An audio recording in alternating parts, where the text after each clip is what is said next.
lot of people go through life doing things badly. Racing's important to men who do it well. When you're racing, it's life. Anything that happens before or after, it's just waiting. Matt Williams got a brilliant start from the third row of the grid. He's gone, he's hit him, he's straight off at the chase. And a half-second lead. Oh, with the sizzling car in the background. He has it. Oh, he's round on the last lap. There's a massive, massive accident. Next to the inside, what a move, what a move.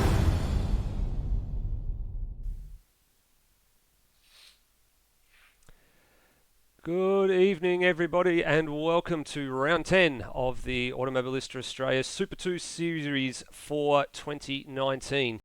Hard to believe we are approaching very, very quickly the two-thirds mark of the season, and two-thirds will be chalked up after the second race here tonight, and then we hit the big stuff, the endurance and feature-length races to finish out the season, taking us all the way up to the end of November. My name is Steve DeVries, aka Nether, as you've probably known me for some time now, and pleasure to welcome back to the box for this particular race after a little bout of illness last round out at Queensland Raceway, Hans Brunswick.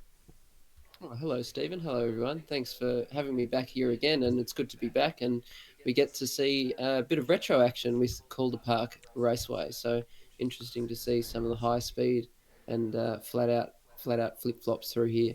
Yeah, certainly is.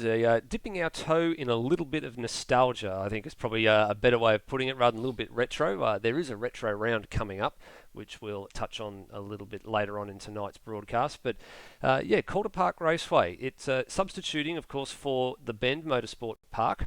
Our schedule has got us following the calendar that the supercars do, so whatever they do on the weekend, we do the next round, but due to lack of a track for the Bend, we have gone with Calder Park Raceway, and obviously the ASC guys, for those of you who watch the ASC broadcast, they did have a copy of the Bend, and we have unfortunately not got our hands on the same copy, but something a little bit different, I guess, just to spice things up a little bit. And Calder Park Raceway was the famous choice, and it's just the very, very fast, short layout. So if we bring up the race info here, so we've got two races tonight, 27 lap encounters to bring us up to our 60 kilometre minimum requirement for the distance. 2.28 kilometres, so very, very short. As you said, it's quite a number of flip-flops, as you call them, or chicanes. There's two of them in the first half of the lap. That's down to turns 2 and 3 and 4 and 5, and there's 10 corners total. This is a little bit like Sandown. Now, they call Sandown the home of horsepower, but this circuit here is one for the horsepower lovers as well, Hans. It's a sub 1 minute lap time. Power is very, very key around here, especially that second chicane, absolutely flat out. Yeah, definitely. The car needs to handle as well. It needs to be not too hairy through the second dogleg chicane, but also the front straight. Yes, it's all about horsepower, but the braking into turn one, a very prime passing opportunity there. So we're going to possibly see a lot of action, especially some of the drivers that they are more confident under brakes, and that's going to be quite interesting to see, and hopefully there's no carnage tonight. Well, we pray so. We've, of course, we had the big carnage that was here many, many years ago. Craig Lowndes, 1999, if memory serves me correctly, on the run down to turn one. And as we talk about carnage, there was big carnage on that day. I don't think we're going to see something like that tonight, but you never know. Yeah, hopefully not. Hopefully we don't see any cars flipping over, but we have seen a few of those happen this season in Super 2. But, it's just... You just need to hope for the best sometimes, and hopefully cooler heads will prevail. There's no need for the red mist to descend on lap one. There's a 60k distance, race distance, 27 laps. There's plenty of passing opportunities, and you definitely won't win the race on the first lap, but you will lose it. You're absolutely right. And the last point there on the two lists of ones for bad, the last sprint races for this season, and if we go back across to the Super 2 calendar, you can see it there, half or two-thirds of the way down the list, Calder Park Raceway, the two sprint races, and then after that, as we said, the final third of the season, all about the longer distance format. 4 feature races, Pukekohe, Sydney Motorsport Park, Sandown, which we've been told is going to be a retro round this season, so there will be some retro liveries made available, and drivers can submit their retro liveries, and they'll be going over in the drivers' briefing in the next few minutes, just while there's a little bit of a lull in practice. And then Oran Park Raceway, another bit of nostalgia, now a housing estate. Oran Park Raceway comes up on November 28 to substitute for the Newcastle Street Circuit. And then the big one right there, October 17th, and we have a little announcement about this a bit later on, is the one and only endurance race of the season at Mount Panorama, a 300-kilometre endurance race. That one is 49 laps will be the duration, and we're sure to get a big popular turnout for that particular race. There's a few drivers missing tonight, but we'll detail that a bit later on. Speaking of the drivers points, Hans, it's starting to get very, very tight at the top, but it's still a PBF 1-2 at the moment. Yeah, very tight at the top. Brendan Foley, we've become accustomed to him winning a lot of races this season. 6 wins compared to Phil Boak's 2, but Phil Boak with more consistency due to Brendan Foley's internet issues at the start of the year. Will Devonish is holding out down 3rd place for CRE Motorsport and ZB Commodore. However, he's about 120 or so, about 200 or so points behind. We'll call it 180. Let's call it 180. And then Mitchell Hathaway is quite a fair way back as well. He's about another 279 points behind from Devonish, but he has got the one race win for the season. He won the first race out at Adelaide. Then Brendan Ross for FCR Motorsport, 1 win, and not quite as strong in the last few rounds. Then we've got the rest of the top 10, Turmo, Cam Rutledge, Ricky Slick, Steve Burko, who's not here this evening, and Billy Douglas-Longer, another absentee. Yeah, so Ricky Slick as well is not here this evening. So we might see a few more changes yet. Yeah, we'll possibly see a few more changes in the schedule on the screen right there tonight.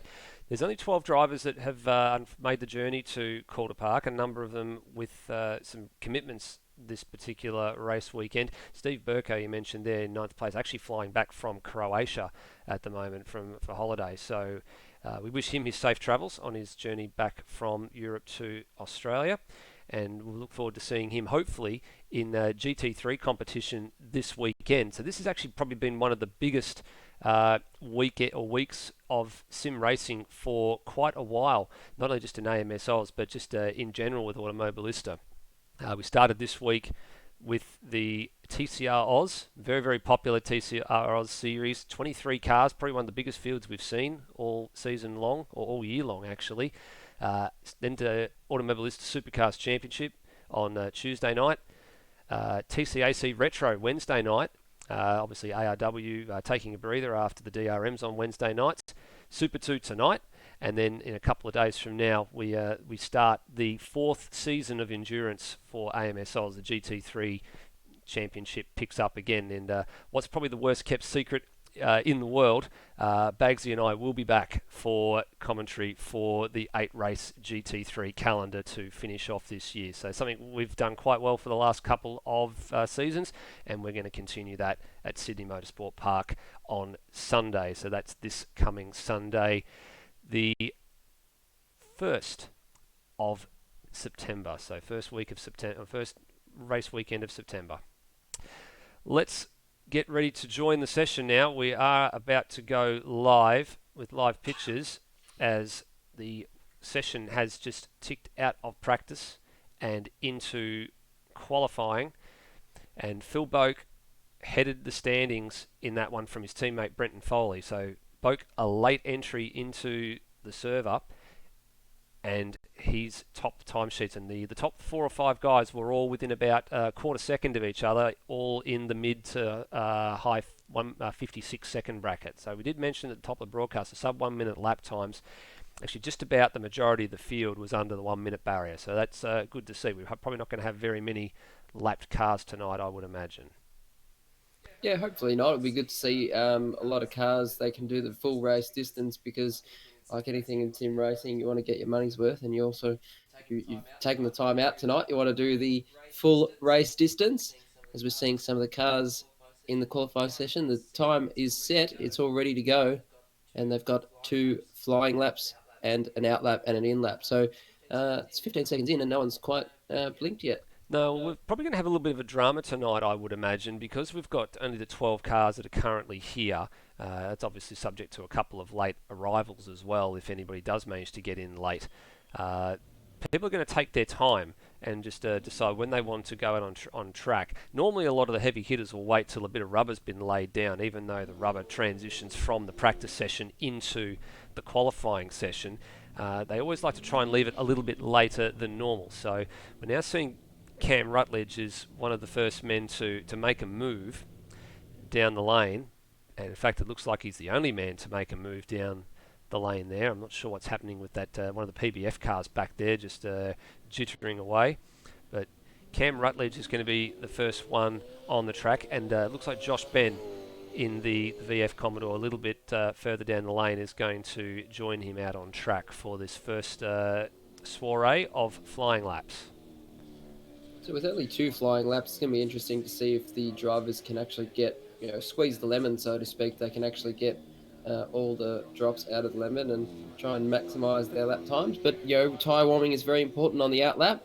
And if you have enough tyre life in the second flying lap, then you give it another go and tighten up the belts a little bit more. And here we go again. So on his way to the third chicane here is Cam Rutledge. This will be roughly around where the Sector 2 split kicks in, the Sector 1 split kicking in just after the first chicane. And then through the last couple of corners, the turns 9 and 10. So 9 here, and then 10, just a little kink that rolls us onto the front straight. And Hans, over to you to take us through a lap on board Cam Rutledge.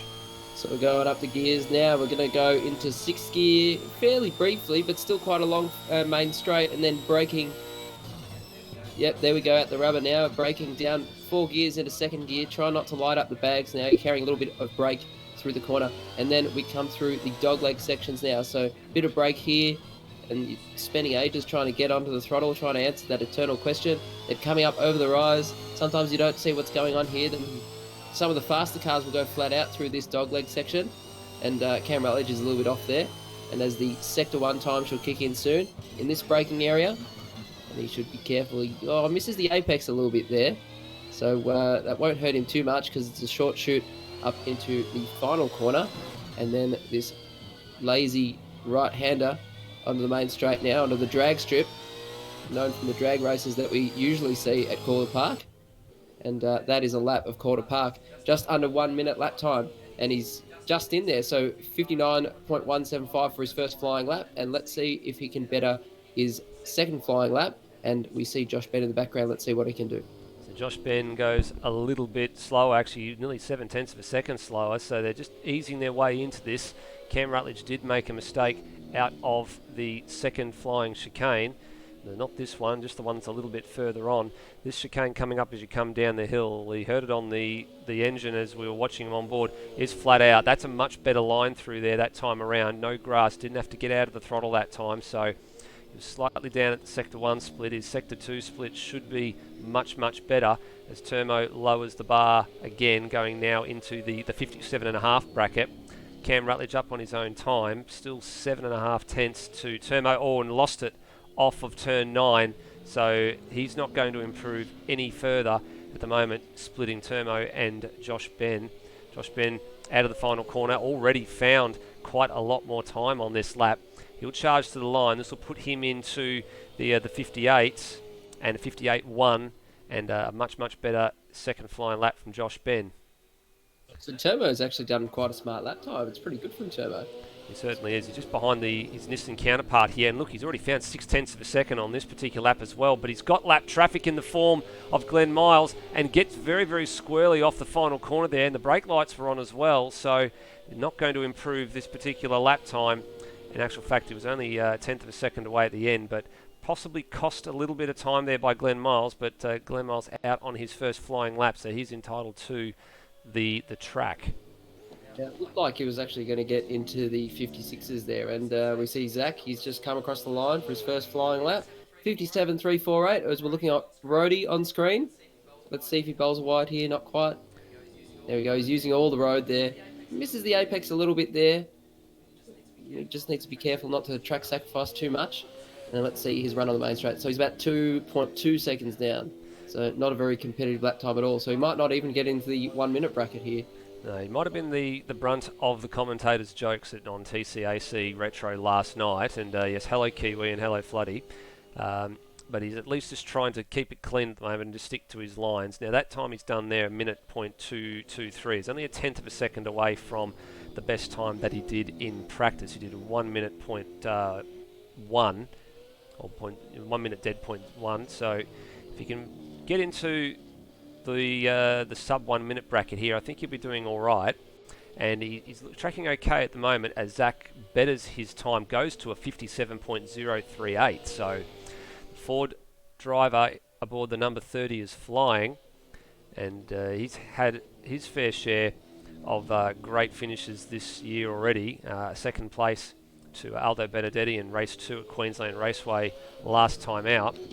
Roddy's just dropped away a little bit of time here, 0.3 of a second now outside his PB, so just didn't quite hook up that second sector, and it's only a very, very short third sector here, and does not improve. Strange one that, because I thought that lap looked a lot cleaner than his first one, but he's consistently in the 1 minute dead brackets. And we look a bit further afield now to the next batch of drivers that are currently on the circuit. So Dwayne Davies for D2 Racing, the JPS livery, the John Player Special livery, out on the track aboard the FGX Falcon. Let's see what D2 can do over the line here. He's coming to start his flying lap, representing the flag for JPS and the FGX Falcon. It's pretty clean in the braking area there. And he's hugging the curb tight, so that's really good actually. And he's bowled it a little bit wide there, little bit of dirt, but not too much. And he's taking the curbs just right, so hopefully not too much wheel spin. And he's coming over the rise now. Yeah, a little bit of a different line for D2 through to turn 1 there. You can see that the tyre marks tend to suggest that a late apex into turn number 1 is probably the preferred line, but a handful of drivers, just like D2 did there, decided to take a little bit more of a traditional hugging line and use more of the curb than is being suggested by where the rubber is on the racing line at the minute. So it'll be interesting to see who can actually get that turn number 1 the best, because I dare say if you can take that late apex, you carry a little bit more speed down the straight, and if you can if your car is turning very, very well, then you'll be able to get through that corner and get on the power a little bit earlier, straighten the car out, and then drive very, very hard up to that very short chute to the first chicane, turns 2 and 3. Car gets a little bit squirrely there out of turn 1, now into turn 2, 3 chicane. And yeah, he's up on his PB there, so a little bit better coming to the first sector split. So he's about half a second up on his personal best time. Or bowls a little bit of a wide there off the curb. And we're going to see the second split time. Let's see how it's looking. Right about here, isn't it? Yeah, just after this just little after kink this here. Yeah, there we go. So still half a second up. So this lap, not quite as clean as the first one, but it's a lot faster. So impressive effort from D2 here. It certainly is. He's on his way to the line now, and this stage is going to be provisionally front row along with Zach. And indeed he is. Found a bit more time in the final sector as well and wasn't far away. Only just shy of 0.2 of a second.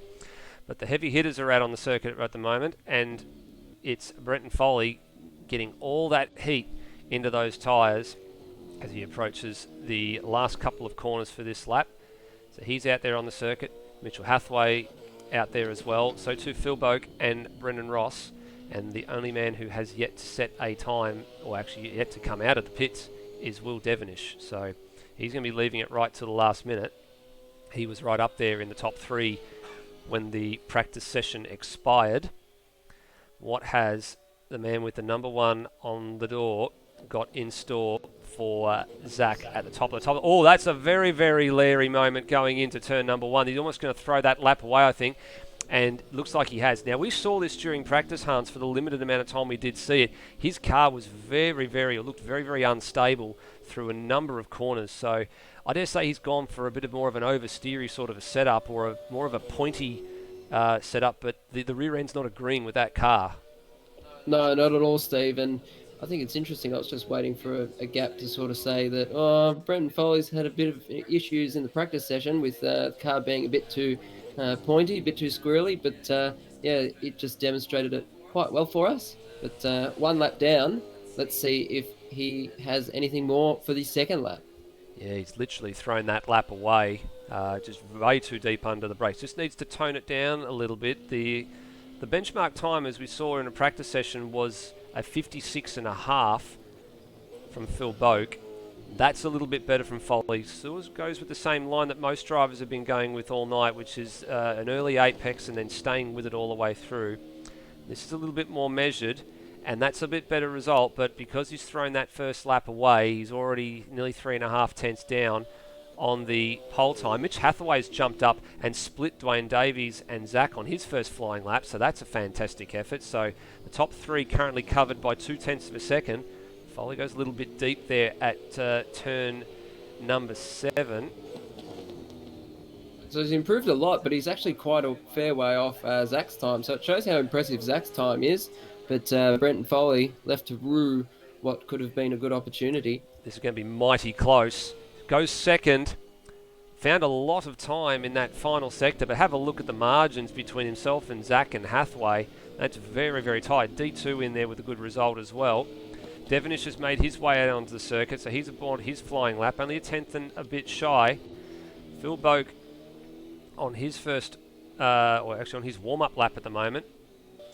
And then Brendan Ross, the only other man who's just set his first time, and only good enough for 10th place, 1:09. So at least he's got a time on the board, but he's obviously had a moment somewhere in his first flying lap. How's he tracking as he gets to the second timing split?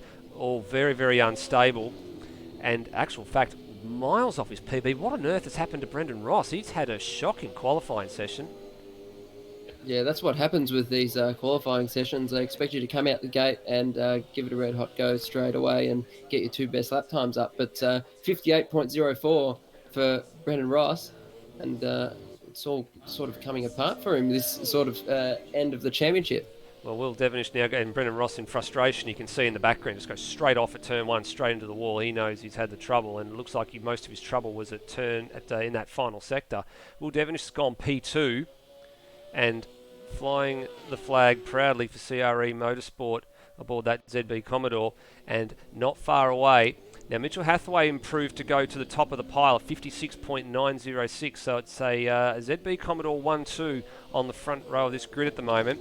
And Devonish just drops away a little bit in Sector 2. The timing splits are so fine here, and taking a wider line, getting on the power a bit earlier if he possibly could. What's the run to the line going to be? It's good enough. Good enough. Oh, well done. Will Devonish, first car into the 56s in this session. Well done. But Phil Boak goes to the top now. It was only for a 5 or 6 second bit of moment that Will Devonish had some joy. He's still going to be on the front row, but Phil Boak has snatched it away. A 56.787, 2 tenths shy of what he did in practice, but he's going to press on with it. Still got another lap to fly. Is he going to lower the benchmark any further? Well, not by that timing split he isn't, but only a tenth away is still a bit of time to be found. It's not too far away. Beautiful line through the turn 4 and 5 chicane. Flew across those curbs. Now down to turn 6. The left-hander at 7. A little kink at 8, which you really don't notice. You just pretty much drive it straight off. And then the final 2 turns. Look at the time he's found in Sector 2. 2.25 tenths of a second. This is going to set him up to go into the mid-56s, possibly even better. Great exit off the final corner, and it's a 56.632, so just dropped a touch away in that last sector, but good enough to extend his margin at the top. He really didn't need to go for that extra lap. He had secured it anyway. He was the last man to drop his time on the board, but he takes pole. The championship leader strikes back after what's been a bit of a difficult last few rounds for him. His last 5 results have been a did not finish, a 6th place, a 3rd place at Townsville, and then Queensland was an 8th and a 4th, where his teammate basically had 4 wins and a 6th place in the last 5 races. So Phil Boak needed that to try and arrest some of the momentum, and his teammate and nearest championship rival is going to start P5. Boakie's car looked a lot better than Foley's car in that session, so maybe we could be expecting to see more of that in the race, but Foley will give the car a tune-up and he'll see if he can make a difference and see if that can tune up the car for a little bit better for a race distance. Yeah, he'll have to do something there. Brenton Foley he's going to have a good start, I think, and we'll see what he can progress in the race. As we take a few moments here to just pause for the end of the session to tick over and for the drivers to get themselves sorted. But not a bad session, and having a look at the timesheets at the very top, so 56.632, the margin at the end was 18 hundredths of a second to Will Devonish. Hathaway with a 56.9, Zach with a 57.0, Foley a 57.1, Davies a 57.2. So some very, very close times in second all the way through to sixth place. Then back to Turmo. Brennan Ross at the end of the day jumped up to P8. Josh Ben, Cam Rutledge, Rhodey and Glenn Miles. Failing to get under the 1 minute barrier, sadly. But let's see what they can do in the race. Rhodey is not far away, a minute point 223. Glenn Miles a 102.0 for the Spitwater Cleaners Ultima. Yeah, I think Turmo is going to rue that a little bit because he's ended up a bit further back than he would like. So he's in about seventh, so that puts him on the fourth row of the grid, a bit too far towards the back. I think he would have preferred to be up there with Zach, and he would have been up there if it wasn't for the traffic and the poor exit onto the main straight, which is so crucial to getting good lap time here. It certainly is, and we mentioned Zach before that he's had some good results so far in his AMS Super 2 season from when he debuted. So he debuted all the way back at Barbagallo. Unfortunately, didn't finish that race. Missed the Winton round. Hidden Valley a fourth and a fifth place. Unfortunately, had that engine failure at Townsville, and then Queensland Raceway fifth, and his first podium, so third place. He's 18th in the standings all up, 471 points. His nearest rivals are ahead of him at Gary Neville and Glenn Miles. So some good results here with Glenn Miles being a bit further down the field. Gary Neville absent tonight, and then ahead of them, Cracker's not too far ahead either. So some good results for Zach tonight, and he'll leap up the standings and possibly could find himself knocking on the door of the top 12 on our point standings when we do them every week by the end of this race, of course, or the end of the race weekend, I should say. Of course, 300 points maximum on the table for the winners of the races, 150 points apiece in the sprint race format. So still plenty of points on the table with races 15 and 16 tonight as part of round 10, and then 17, 18, 19, 20 and 21 the longer format parts of the race. Calendar still to go. Now, we haven't got it on the replay section here, but Zach was involved in a little bit of a battle with Aldo Benedetti at the last round of Queensland Raceway. There was an investigation that took place after that round for an incident at Turn 4. Zach was leading that race, and Aldo was probably looking for the over and under treatment when it unfortunately wasn't going to fall that way for him at Turn 4, and gave Zach a bit of a clip, and around he went, lost the lead of that race. Aldo went on to win the race. He's kept that race win, just an official warning for turning him around as part of that incident. So for one strike against Aldo Benedetti, but Zach certainly doing some good things in aboard his Falcon for the Top Gear Racing stable. Yeah, he's definitely got the speed, and if we see him in a full season of racing in AMS Oz, I think he's going to be a force to be reckoned with. And like he showed in up against the pressure of Aldo Benedetti, a very experienced and talented international driver, and he didn't. He managed to defend his place quite well, and unfortunately, it all came unstuck. But still managed to get away with the third place, and we're not far away from seeing Zach get a win. Dare I say it? So hopefully, I don't put the milkers on him, but touch wood, we don't. But Zach, I think he's going to be a force to be reckoned with in AMS Oz series in the future. Give him some time under his belt. He's going to definitely be right up there challenging for race wins on a regular basis, and he's got a little while to go, but he'll definitely get there. Let's turn our attention to a little something that has been raised to the drivers during the week, and that's with our race calendar. So if we go back to our race calendar, you saw there we've got 5 rounds remaining after this particular round here at Calder Park. So Calder Park Raceway on September 19. Then the one we're going to be focused in on is the one directly after that. So the Mount Panorama event at Bathurst, the 300-kilometre race on October 17. There's been a little bit of a change to the schedule with this, and for the viewers, it's actually in your favour. So we're going to bring this up for you now to show you exactly what is happening. So the Thursday prior to that particular event, it's going to be the 1 hour practice session, which we don't stream the practice sessions here in AMS Oz. We normally catch the last couple of minutes of them, but as commentators we sit there and we watch and we observe and we make notes. Then it's going to be a little bit of a different qualifying format. Now usually we have the 4 laps on the board, so you have the out lap, the flying lap or two, and then the in lap. This is actually going to be a 20-minute qualifying session for all drivers. So all drivers will go out and participate as much or as little as they want. And then once the qualifying session is over, the top 10 will be asked to stay for another qualifying session, and we will have a top 10 shootout, much the same as what we do in the real world with the Bathurst style top 10 shootout.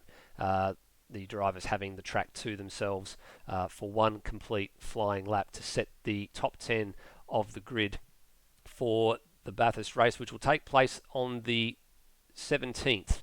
So there'll be, again, a 1 hour practice warm-up session, and then we will pick up the action for the 300-kilometre race just in the last 5 or 10 minutes of that practice session as the grid is being set. So 2 back-to-back Thursdays in October for round 12, the 10th for all the qualifying action and the 17th for the race itself. So put that one in your calendar. Certainly going to make sure all the drivers turn out for that one, and it's always a popular event, the Bathurst event, in not only Super 2 but in general. Anytime we run Bathurst, it always seems to draw a crowd, the iconic Australian circuit.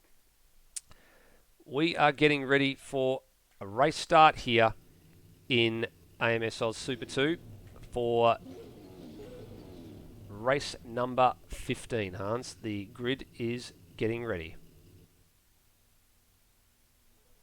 So we're just waiting for them to grid up now, but Phil Boak will take pole position, and PBF cars there waiting. So we've got one of the PBF cars there, and we've got all the PBF cars there. So Phil Boak off pole position, a fantastic lap time. He just got in at the end of the session, and then Will Devenish in second place. He's going to be on the outside of row number 1. There he is, there's Will Devenish.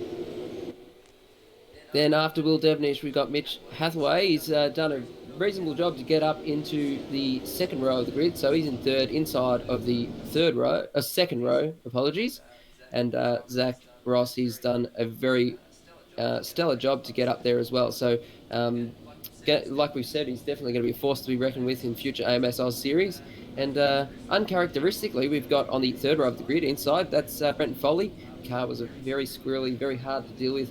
And let's see if he's managed to fix that for the race and if he can make his way forward and continue his charge for the championship. Dwayne Davies, G2 Racing, John Plays Special, FGX Falcon.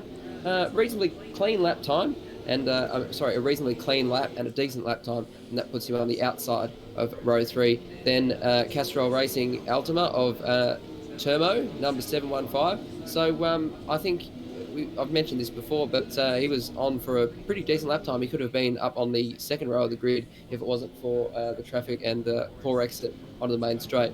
Then another uncharacteristically further back in the field is Brendan Ross for FCR Motorsport. He's the sole representative of FCR Motorsport tonight, and let's see if he can fly that flag pretty well. And second of the CRE cars with Cam Rutledge. Sorry, apologies, that's Josh Ben for PBF Academy in the 91 car. He's making another appearance in the Super 2 Championship this year.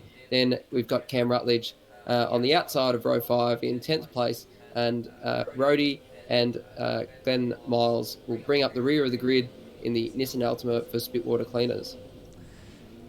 Plenty of burnouts happening here on the run to the line. Now you'll note there's no grid boxes there, but the grid boxes will appear for the drivers to position their cars. Very, very close together, sort of nose to tail here. There's a couple of cars that might just be a little bit further forward or a bit too far back in their grid box. That should all get sorted in the next few seconds. They're on the drag strip, but this ain't no drag race. It's just a drag race to the front first corner. Who's going to get the jump? And off the line, Phil Boak gets an early jump, but Will Devonish up to the task. Foley's had a ripping start, manages to get off the third row, past Zach, past Mitchell Hathaway. He finds himself in third place on the outside for turn 1. Now to the inside, Zach takes the outside at turn 1 as they pile in. Couple a little bit 2x2 there. Foley with a little bit of bump and rub there against Zach. And looking on the inside of Zach is Mitchell Hathaway now, and that's a little bit of hip and shoulder out as well, but he leaves him some space through the first chicane. All good so far. Everybody's still on track. Everybody's still line astern as they fly through the second chicane. Oh, big accident. What happened there to Zach? Something happened, and he's clipped. I'd imagine he's clipped the bollard on the back side of the tyre bundle, and that is a huge off. If we can pick this up on the replay, if our replay Moz tries to actually behave itself. What on earth happened here? Let's have a look through the onboard shot. This is going to be quite telling. And, so he's probably clipped the left rear wheel on there, and that's what sent the car into an uncontrolled spin for Zach. So, not the right way. And he's going to be a DNF, actually, unfortunately for Zach. What is it? We were just saying how good he was. Unfortunately, the commentator's curse is real, but Zach, he'll be back for the next race for sure. Yeah, what a disaster that was. You can actually just see it on the shot there. There are some sandbag piles behind the tyre barriers, and I dare say he's probably clipped one of those, and the circuit has disagreed with him and just took a little bit too much curb on that turn 5 part of the chicane, and that's all it took for his car to go absolutely airborne for a very brief moment on the opening lap. So lap 1 down, first retirement, unfortunately. Zach in the number 30 car for Top Gear Racing, but out in front it's Boak from Devonish from Foley, and they're already pulling margin on Mitchell Hathaway. Brendan Ross has had a very good start. He's moved up to P5. Dwayne Davies has stayed in the 6th place position there. Josh Ben has now gotten ahead of Termo. Cam Rutledge, Rhodey and Glenn Miles, the last of the classified runners, already after the first 2 laps, 18 seconds or 13 seconds and 18 seconds respectively off the race lead. So my prediction about having very few lapped runners is not looking very good here, Hans.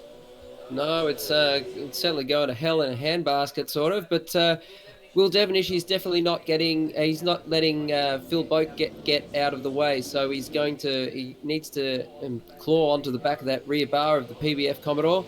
And he's going to make a move down here. And he's made it stick. So that's a pretty reasonable maneuver. And it's all fair. And let's see if he can get the exit. But Phil Boak is going to get a bit of a wider arc for the exit. And he's going to be the drag strip going down the drag straight. And then 56.9 for Will Devonish, fastest lap of the race. So pretty reasonable pace on board. And out-braking him. So that's Will Devonish. He's into the lead now. And good to see, because Will Devonish is a very handy driver. Yeah, he's very handy steerer, Devonish, and that was a very opportunistic move. You could see he was very close. He drove the car a lot straighter off of turn 7 through the kink at turn 8, and then stuck his nose in there for turn 9. And fortunately for him, Phil Boak saw him coming and left in the space. And very opportunistic move from Devonish very early in the race, only on lap 3 out of 27. And he's going to have to play a lot of defence here, I would imagine, for the next couple of laps, just to trying to rest Phil Boak's speed, maybe upset the rhythm a little bit. Now Boak's returning the same thing that Devonish was doing to him, not letting him get out of his sights. As we chalk up the 4th lap of 27, Boak with the slipstream coming from a little bit further back. Is he going to think about a move? Is he just going to roll out of it? No. Sticking his nose down the inside. Devonish sees him coming, gives him the space. And that's very fair driving from Devonish, but it's not over yet. Boak's going to argue the point up to turn 2, and Devonish says, nope, I've got just enough room to take your nose off and not and leave it on your car, and we'll battle on for another few corners here.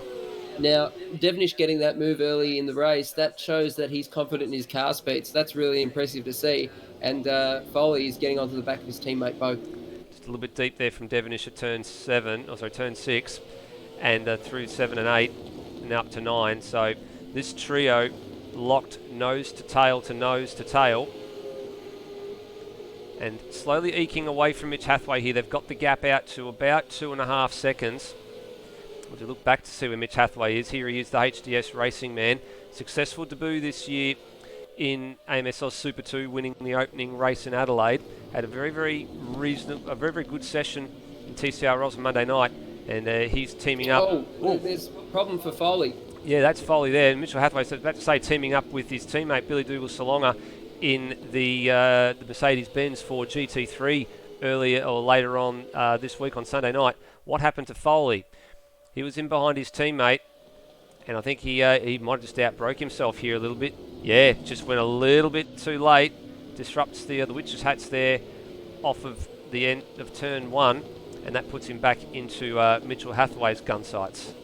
Those witches' hats probably going to take a pounding tonight, but Foley, definitely not what he needed, and that's going to put him into Mitch Hathaway's sights, like you said, Steve. And Mitch Hathaway, his pace is reasonable at the moment, so if Foley makes another mistake, then Hathaway's ready to capitalise. Yeah, he certainly is. Hathaway doing some pretty consistent times. You can see there, only a tenth away from his best in the mid-57. So is he just playing himself into contention here, just looking after his tyres a little bit more, so he's got something to fight with on this the back end of this race as Foley locked up going down there into turn number 1.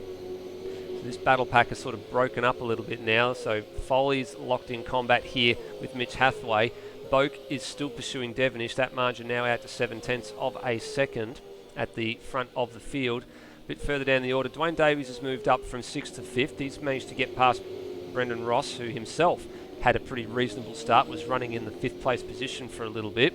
Those two are no strangers to each other, having raced out of the FCR stable, D2 satellite operation, and out of the same Discord for quite a long time, as Boak turns fastest lap of the race into the 56s as he still continues to pursue Devonish. And behind them we've got Turmo all on his own, some Josh Ben a bit further behind. Rutledge has dropped off the back of Josh Ben, just running his own race at the moment, and then Rhodey and Glenn Miles are just pottering along, I guess so you can call it. And you can see there's our race leaders in the back, a shot coming through the flying chicane. So they're going to come up onto Glenn Miles in not too distant future. And Mitchell Hathaway's passed. Mitchell Hathaway has pulled the trigger and gotten past Brenton Foley. Now, did we catch that on the replay? Yes, we did. There it is, down there at turn number 1. So great move, Mitchell Hathaway, on the defending champ. Went deep at turn 2 and 3, but managed to hold on to it for the time being. Oh, they're weaving all over the road here once we get back to the screen. Yeah, they are. They're weaving as he's going defensive now. He's made his one move, Hathaway, here. He's got to be careful because here comes Foley. Straight back down the inside. Same move that Hathaway pulled on him at turn 1. Although he hangs it round the outside, Mitchell Hathaway, and they leave each other the space. This is very, very good driving, and just managed to get ahead. So same sort of thing that happened with Devonish a few laps ago with Phil Boak. Got ahead, got challenged, held it round the outside, and then just had enough margin to stay ahead for the first chicane turns 2 and 3.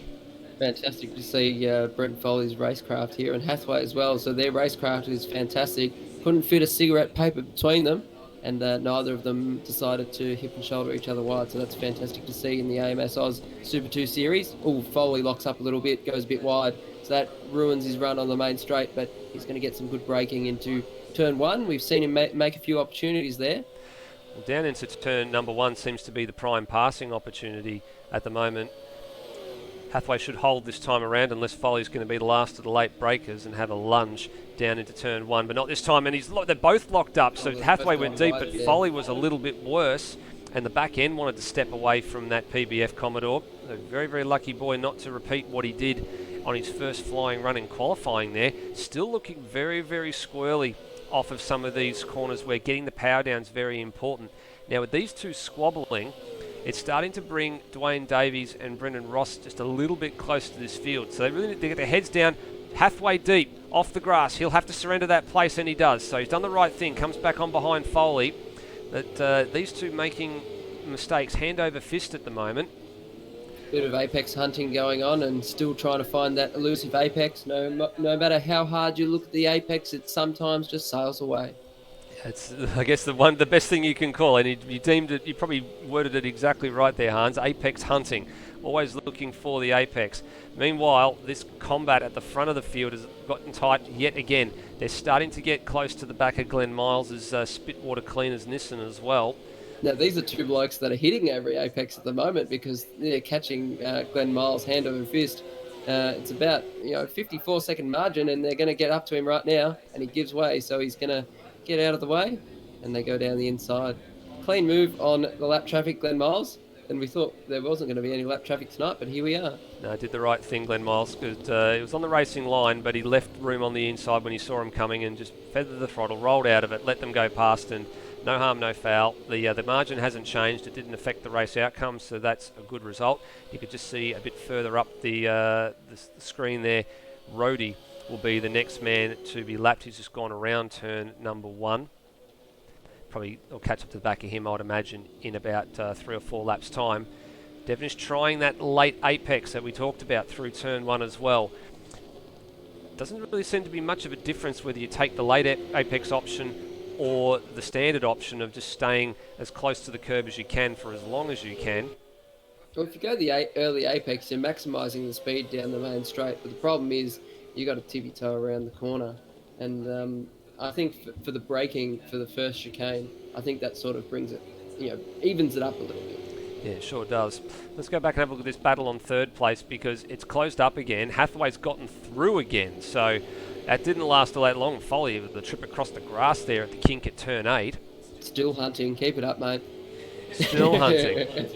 Still hunting for all those apexes is Brenton Foley. In actual fact, that trip across the grass has cost him about 2 or 3 car lengths to Mitchell Hathaway now on this run down the front straightaway. So should be a comfortable hold into turn 1, at least on this occasion. Now, Brennan Ross, you can see behind there, he's managed to get back ahead of Dwayne Davies. And have a look at this, Termo's managed to catch back up to them as well. So what on earth's happened here? There was quite a gap between 6th place and 7th place not that long ago. So these two might have had a bit of drama. In actual fact, you can see Brennan Ross had a lap time in the 1 minute lap the last time around. And what's happened to Brendan Ross? He's having all sorts of dramas there. He must have had a momentary game freeze because Dwayne Davies has gone back through and Termo's through as well. So that was a bit odd. You saw that on the broadcast. Just it's a very, very unusual event. Maybe some internet dramas for Brendan Ross there, but he just disappeared on us for a few seconds and then re-emerged. And flash of the lights there from Brendan Ross. What's that for? I don't think that was there's anything untoward there. But I think he's probably scrambling for some setup changes or something like that. And that's a bit nasty. Yeah, I wouldn't want to be the DSO in that situation. No, I wouldn't want to be either. Let's just have a bit of a look from at that one again. So we bring it up on the replay. So Termo's gets the flash of the lights. Oh, you saw the car get a bit squirrely there, so maybe he's accidentally hit and then he goes deep here, and then I don't think that's going to attract any sort of attention, to be honest with you. I think that what's happened there is that Brendan Ross has just gone deep sort of in sympathy with Termo and tried to slow up as best as he can, and then there was just a little bit of bumping on the end of the curb. So I think that one's going to be okay. Termo was already going wide, unfortunately, but no harm, no foul for the both of them. They still get out of jail free card. They're both still running and in the race. Well, they need to get their head down and catch back up to D2 because he's punching out some good times at the moment. And that last time around for Ross and Davies, for Ross and Termo, they were nowhere. They were about a second and a half away from Dwayne Davies in 5th place in terms of the lap time. Foley has now managed to find a way back through on Mitchell Hathaway while we were looking at that battle, and he's got some margin as well. And we have a look at the lap times. Hathaway and Foley, they were sort of similar lap times that last time around, so it's happened a little bit earlier while we were looking at the replay there. And he's got a healthy margin now over Mitch Hathaway, nearly at 1.7 seconds. So drama upon drama in this race. We've only got 11 cars running now, but there's no shortage of drama, is there, Steve? No, definitely not. And the man in 2nd place, Phil Boak, still holds the fastest lap of this race at a 56.931, just marginally ahead of Devonish's 56.938, so nothing in it between those two in terms of fastest lap, as Rhodey does a wonderful job getting off the racing line there down the main straightaway. Devonish's lead was out to 1.2 seconds just a few moments ago. It's now come down to under 1 second, 9/10 the margin. Incidentally, Rhodey's best lap 59.29. So well done, Rhodey. Just want to give you a shout out, mate. Yes, after the commentary bashing he had last night, I think it's probably appropriate that we can say congratulations on clocking under the 1 minute barrier here. In actual fact, he's quicker than Cam Rutledge's best lap, if you can see that there. So there is quite a bit of margin between them, but at least he's into the 1 minute, under the sub 1 minute, and he'll be very, very happy with that. But the lap times at the front of the field, very close. Only 7 1,000ths of a second between their best times. Phil Bokey looks like he's lost a little bit there because I think apologies. He's sort of gained a little bit. The margin was out to about 2 seconds before, and now it's sort of come back to about 1 second. So it's sort of a bit like an accordion effect right now. It sure is. Well, we've got 11 laps to go. We're working lap 17, and now they're all trying that late apex, and we've got a yellow flag just here in this first sector. Looking to see where that happens to be. And it looks like it's been cleared now. Actually, in actual fact, it looks like it's Glenn Miles. So he's had, there he is, he's off the road. So he's had an off and just staying off the circuit while the leaders come past. So that's the reason. He's going through the divot there for the drainage. So at least he's doing the right thing, staying off the circuit. But because the yellow flag is out, it means that any passing moves are basically invalid. So he needs to get back on the circuit as quickly as he can and as safely as he can. These guys are all separated. He's going to get by Rhodey here as well. Yeah, so Rhodey's gotten past him. Oh, what's Rhodey doing off the circuit? He's probably just giving way. Yeah, he'd be giving way, but he has been spoken to about giving way and not to do it off the grass like that. It's just to get off the racing line and just try and maintain the speed. So responsibility of the cars behind you to round you up. You just keep your line and they'll get past you. That's right. Let's go back to our race leaders. Still locked in combat. Foley's really not making any impression on them at the moment. 6.8 seconds the deficit to the race leader. He'll be over the back of the hill. There he is. He's over back a shot. He's actually marched well away from Mitchell Hathaway now. He's got quite a gap, nearly 4 seconds between third and fourth. This is good news for Devonish's championship charge. He's third in the standings. He was 180 points behind Foley coming into tonight, and he was 252 behind Phil Boak. So Boak ahead of Foley means that Boak will increase his advantage, but Devonish ahead of both of them means that he will gain. Mitchell Hathaway won't stand to gain any further ground on these the top three with where he is currently now. He needs to be ahead of the PBF pair and ahead of Devonish to try and close down any margin. Brennan Ross currently in 6th place, was there's the 5th place man in the standings, and Termo's behind him, was directly behind him in the championship coming into tonight. So at the moment there's really not going to be any real moving and shaking in the championship standings. Just Will Devonish will gain a little bit of ground on the two PBF cars if he can finish these last 8 and a bit laps. Worrying signs for Devonish here because he's lost quite a bit of his margin and it's down to about 0.7 of a second. So perhaps Boak is a little bit stronger towards this latter half of the race, and we're coming across the line now for 7 laps to go. So let's see if Devonish can hold on, and the lap times are dropping off quite a bit. Yeah, 8 laps to go, and we're starting lap 20 of 27, so there is 8 laps remaining, including this one, and actually catching up to Cam Rutledge, who is Will Devonish's teammate aboard the ZB Commodore. Now he was a bit further ahead, but he's gotten, it looks like Glenn Miles are coming around to lap again.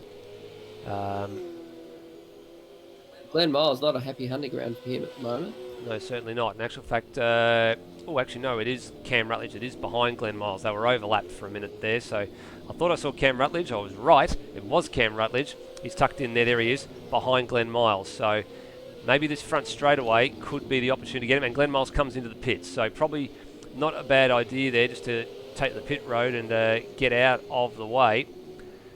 Now, how much resistance is Cam going to put up here? Because his teammate's leading this race. He's coming down the main straight now. They've got a bit of time before they'll catch him. It's just a matter of where they're going to catch him. The lap time differential... Boak is going to make a move. The gap was closing up very quickly. And that forces Devonish a little bit wide off the apex. And Boak is off the road there, so that's sort of ruined his momentum. But coming out of the first chicane now, they're going to go over the rise, and let's see if he can get a good run into the flat dogleg section. and pretty reasonable there. So we're going to see how his braking performance is. Down through the gears, 3 gears down, so back from 5th into 2nd. Like in the old days in the supercars, they used to just cheat the gear change, just 5th straight down to 2nd.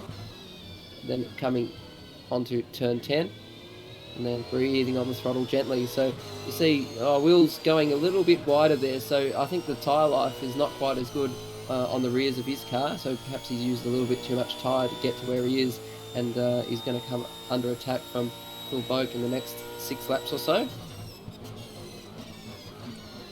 And then, yeah, so Devonish is struggling, so he's not quite hitting the apex as much as he was in the early part of the race. He's quite reasonable through the chicane sections, though, so I think that's where he's making most of his speed. It's just that turn 1, he's severely disabled in terms of what he can do in terms of rotating the car. Yeah, it looks like Devonish is trying to take that late apex so he can try and get the drive off of turn 1. Perhaps he's trying to V the corner. He just goes out to the middle of the road, gets the car turned, and I'm gesturing with my hands as if people can see. But it goes to the middle of the road, and then turns the car, and then breathes on the throttle. Yeah, so different driving styles, and we've seen this across a number of the circuits in Super 2 this year. Drivers will take corners a little bit differently. It just depends on how they've set their car up, what they're comfortable with. We've got our top 3 just in the same shot there. Mitchell Hathaway's really dropped away from Brenton Foley here. I think he's just coasting to the line. He's doing 58s compared to Foley's 57.1s. Incidentally, Foley is a little bit quicker than his teammate Phil Boak at the moment by about 0.4 of a second, but the gap is 6 seconds. So at that rate, he's not going to catch the back of his teammate between now and the end of the race. So 3rd place, barring any sort of issues for the top 2, is going to be where the current man in 2nd place in this championship and the defending champion in Super 2 is going to finish this race. Phil Boak hasn't given up hope yet of pursuing Will Devonish, but there's only going to be 4 laps when they get across the line this time around as we finish lap 23. So quick look through the field. Devonish been in control of the race since the 2nd lap, but has been threatened a few times. Boak only 1.5 seconds behind. A further 6 seconds back to Foley. And then Mitchell Hathaway has pretty much given up the ghost at the moment. Maybe nursing a slightly damaged car, doing lap times in the mid-58s. And just settled for 4th place. Dwayne Davies a bit further behind him to the tune of 4.3 seconds. Brennan Ross has really dropped away from the back of D2. Termo's really not throwing down much of a challenge at the moment to the back of Brennan Ross. He was for a little while. Josh Ben inside the top 10 for PBF Academy, up 1 spot from where he started. A lap time of a 1:01 that time around. So that's brake lights coming on there, so perhaps a hardware issue. I think that's possible. The pedals. It's very, very possible. There might be a brake application jammed on there, so they'll have to look at some dead zone settings for that one to resolve it. Cam Rutledge is P9 for the 2nd of CRE Motorsport cars. Rhodey lapped in 10th place as he lets the leaders through down the main straight again. And Glenn Miles in the Spitwater Cleaners car has only completed 20 of the 27 laps. He's 4 laps down, and then Zach, our only retirement to date. 3 laps remaining. Definitely into the closing stanza of this race. And Will Devonish, he's just brought out the margin ever so slightly to 1.4 seconds. And they're both cleanly through the 2nd dogleg. And then they're coming in to this last chicane here before the final corner onto the main straight. Yeah, a bit of track sacrificing there. And then braking in around, tippy-toe the car. And, slides a little bit through the mid-corner there, but he's gained a bit of time. So 2 seconds up on Phil Boak. And anything can happen here, because if he makes a mistake, Phil Boak is close enough to do anything. He can do something about it. And another 6 seconds back to Brenton Foley. So it might not be all over for Brenton Foley. No, it certainly might not be. Devonish was 0.7 of a second quicker. Very late apex for Will Devonish there, so perhaps that line is working a little bit better with his car. Yeah, maybe just to do with how he's decided to set that car up, maybe for a little bit more drive off the corner rather than a bit more speed through the corner itself, so or being able to hold the line. He just prefers to just trim the car out a little bit, trim the bars. But he's certainly driving quite nicely off of turn number 1. He does manage to hold quite that margin, as he has been threatened a few times into turn one in the early part and the mid part of this race. And getting that drive off of turn one was certainly the catalyst for him holding on to first place when Boak did throw down the threat. Final lap commences, so it'll be 26 minutes by the time this race is over, or maybe just shy of. So 27 laps in 26 minutes, you can do the math. That equates to an average of about 57 or so seconds a lap.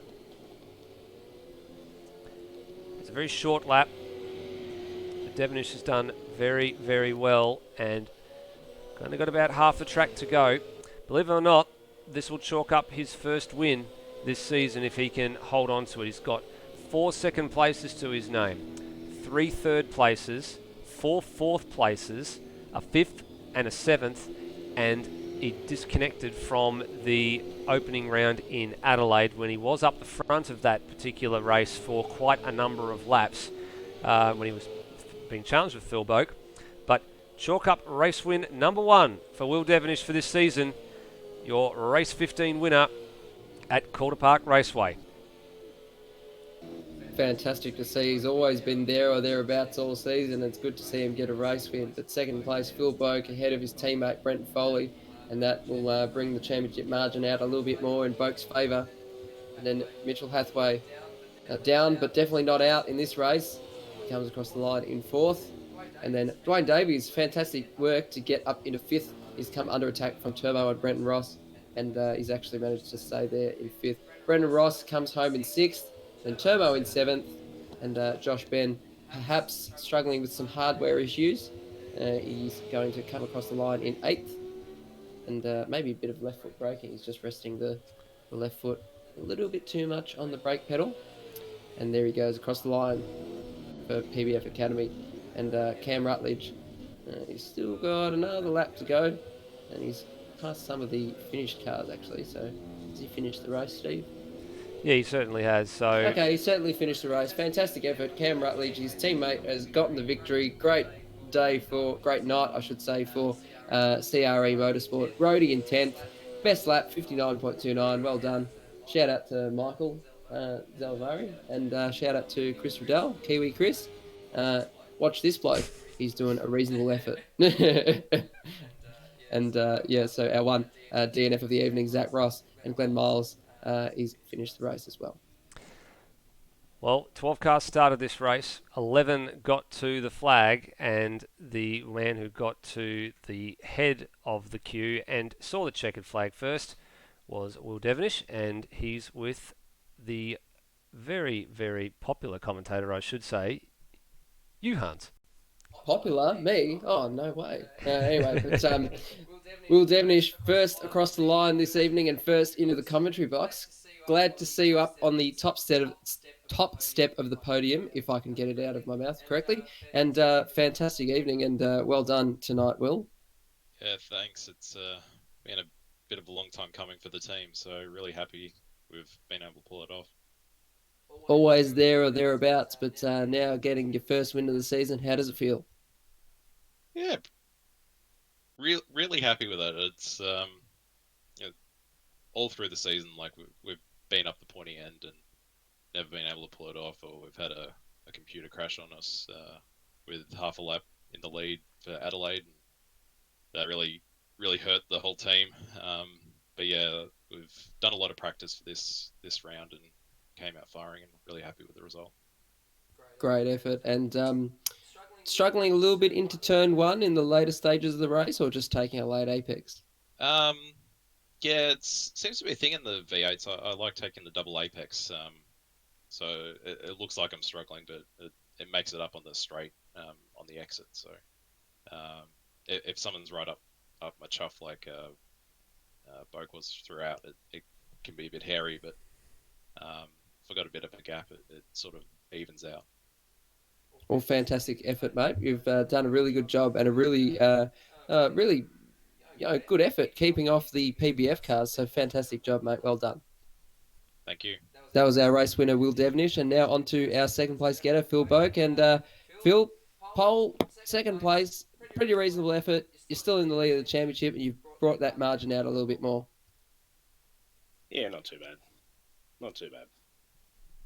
So also struggling a little bit into turn one because we've seen a couple of moves there, but not quite. I mean, it would be a diminishing return. Will would sort of close the door a little bit, and you're just like, "Whoa, we've got to pull up here." Yeah, I need to work on the final turn. Getting my run is slightly better out of the final turn. So the times I did get a decent run, the door was closed. So I'll work on that. See how we go with the second one.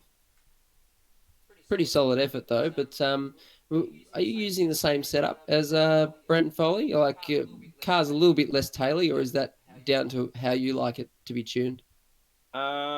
Same base setup. I've just, we both have our own little tweaks that we do. So, I've done my little tweaks. Not that much different, but yeah, I've got my little tweaks and he has his. And yeah, I mean, the pace wise between us wasn't too different.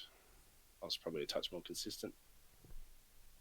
All right, so Phil Boak, second place getter. Well done, mate. You've brought out the championship margin just a little bit more over the third place getter and your teammate Brenton Foley. So Thanks, bit mate. of a struggle in that race, Brenton. So not quite the start that you wanted in qualifying, throwing away the first flying lap, but also trying to fend off some charge from Mitch Hathaway. Yeah, as Phil said, we go in our own directions with our setup. We start with a similar one, but I think this is the first round that our personal tweaks to the car have been in completely different directions. And yeah, I'm just not 100% confident going into corners in this car, but yeah, I'll try and make a few changes and see what I can do. But yeah, got caught up with Mitch having a bit of a battle. It was pretty fun, but it just caused both of us to make a fair few mistakes.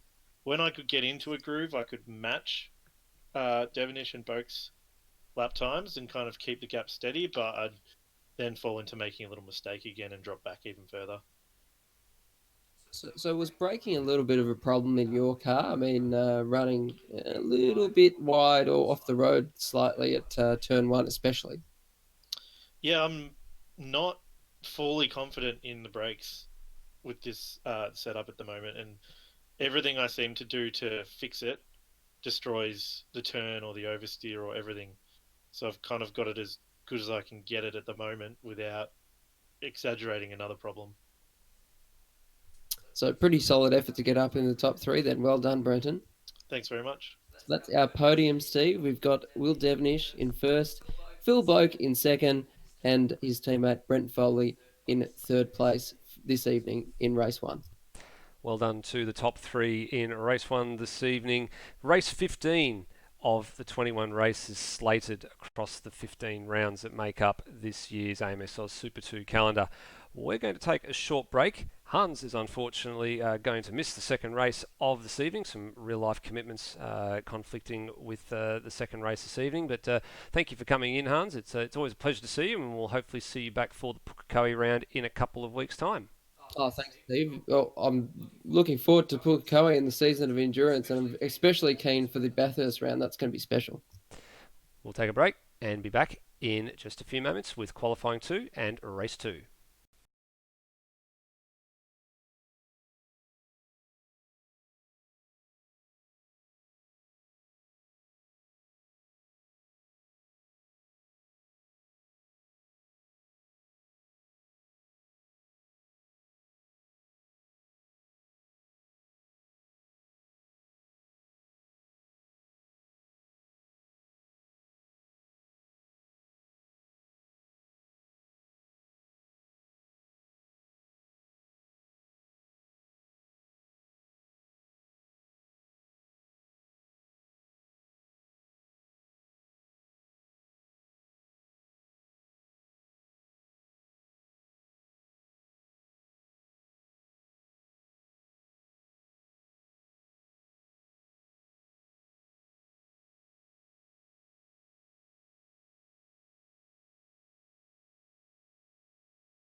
Back with the live pictures here, ladies and gentlemen.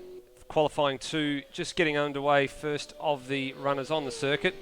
The first man who did not finish, or the only man who did not finish race number 1 this evening, is Zach Ross in the number 30 Top Gear Racing FGX Falcon. He was quite well up the order in the qualifying for race number 1. Had a reasonably good start.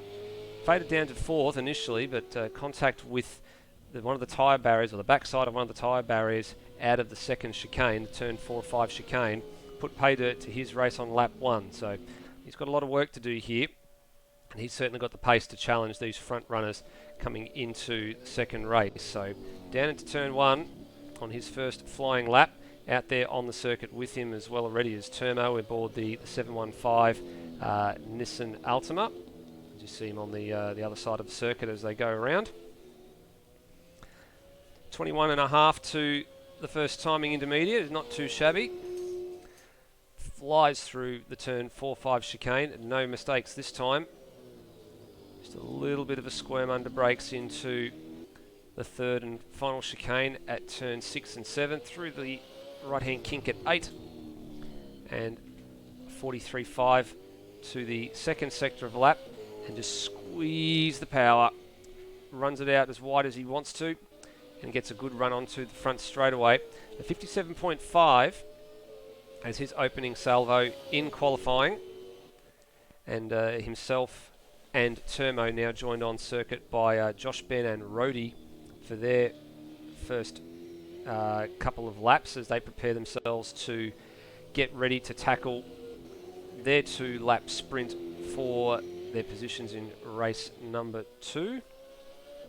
And already a tenth and a little bit up here is Zach through the first sector intermediate for his second flying lap. So already Termo has managed to get a little bit of a margin on him, has bettered the lap, lowers it down to a 57.4. We got into the high 56s in qualifying 1. Zach set to take over provisional pole if he can hold this together. Looks like he's tracking quite nicely, and he does. Not by very much. 57.350, just fractionally ahead of Termo, who through the first sector intermediate that time around was a 21.6. So a purple sector for Zach in sector 1. Termo will trigger the sector 2 timing beacon now. In actual fact, tracking up and looking like he's going to go back ahead of Zach for provisional pole as it stands right now. And down to the line comes the 715 Altima, and he does a 57.249. So provisionally on the pole is Zach. Josh Ben's gone third with his first flying lap, as we also have Cam Rutledge and Brendan Ross out there on the circuit at present. So here's Brendan Ross for his first flying lap. And very, very tail happy through the turn 7-8 part of the circuit there. As, who's that getting offline? That was Rhodey getting offline just to allow Brendan Ross through. So this is not a stellar first lap for Brendan Ross. Already 6/10 in arrears of the current pole time. 8/10 of arrears when he gets to the line, but that's a lot better than what he did in his first flying lap in qualifying, where he did make a couple of mistakes. Started well down the order. Late apex on turn 1.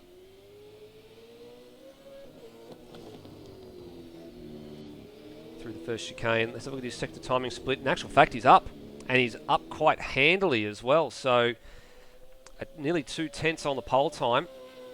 Very, very tidy through the chicane, but just dropped 2 wheels on the grass on the outside. That won't hurt his time too badly. Sacrifices a little bit at turn 7 and 6 and 7, and still is up. And look at that, he's up by a long way on his own PB. He's 2/10 up on Termo's time. So looking set to challenge the 57-second barrier here is Brendan Ross if he can hold this together for just a few more metres. And he goes and does a 57.218. So he dropped a lot of time in that final sector. So his drive off the final couple of corners wasn't as good as what he wanted it to be. But he still ends up with pole provisionally for the moment. Rhodey comes to the line now. He's crossed the line. Has he registered some track violations? He did register a track violation that time around. Let's see if he can hold it together. He's mighty happy just privately to the commentators after the broadcast for race number 1 that he managed to get into the 59-second bracket area. 6/10 down on the pole time at Sector 2, so Sector 1 timing split.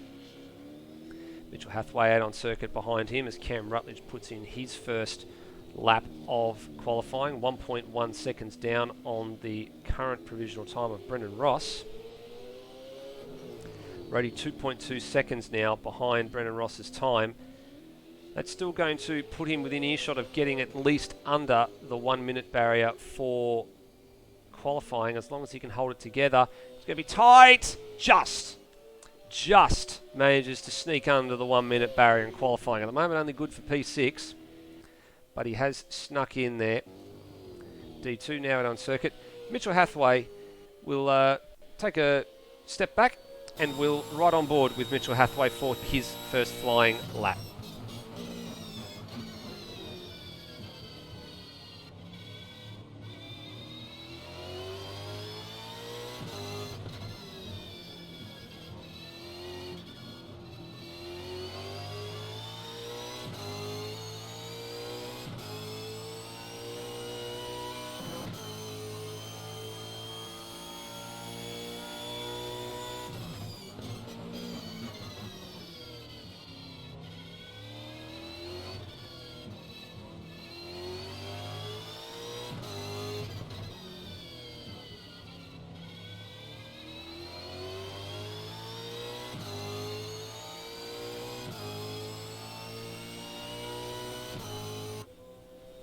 First flying lap for Mitchell Hathaway is good enough for pole position. Not by very much, just a 1/10 of a second to Brendan Ross. So this is a very, very tight second part of qualifying for tonight. Very, very similar to the first part qualifying for race 1 tonight. At the very top of the time, so have a look at the margins there. Top 4 just on 2 1/4 tenths of a second.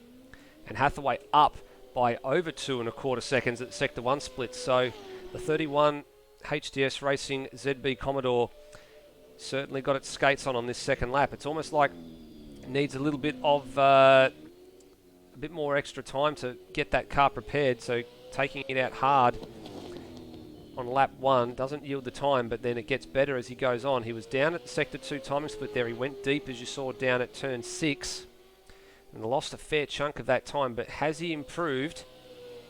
No, he improves on his own time, but Dwayne Davies in the meantime has snatched it away on his final lap. So D2 into the 56.7s and a fantastic lap out of nowhere for Dwayne Davies. Currently puts him on provisional pole ahead of Hathaway. So that's also part of the reason why Hathaway is currently provisionally P2.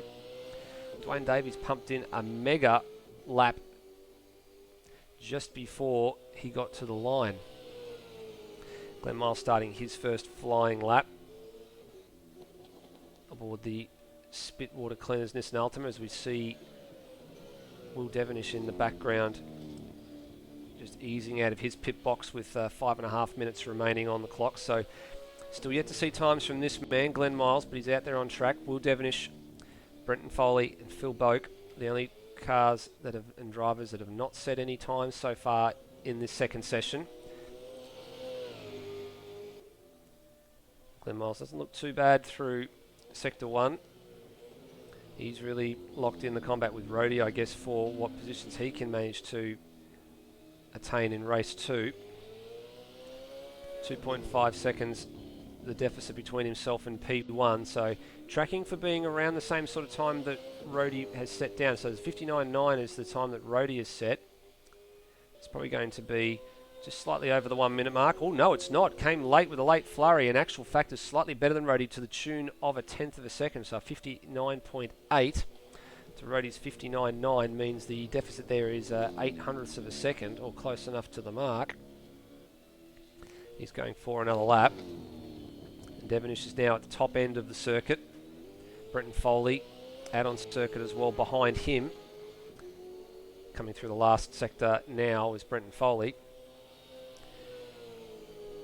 And Devonish go back to back. We have had a number of back-to-back wins in AMSL Super 2 this season. Majority of it's been Brenton Foley with 2 in a row from second race at the Melbourne Grand Prix and the first race at Symmons Plains. And then he went 4 in a row from both races at Hidden Valley, Townsville, and the first race at Queensland Raceway last round. His teammates done back-to-back at Symmons and Phillip Island. And, of course, JP Courier had that run of 3 wins in a row from Barbagallo and the pair at Winton. But we have only had 1 back-to-back, or 2 back-to-backs in sprint race format. Courier at Winton won both races, and Foley at Hidden Valley won both races. Devonish do the same. At this stage, it looks like he's tracking on cue or on target to repeat what those guys have done, but he drops a lot of time in Sector 3. He was good to the second sector timing split, but dropped a lot of time.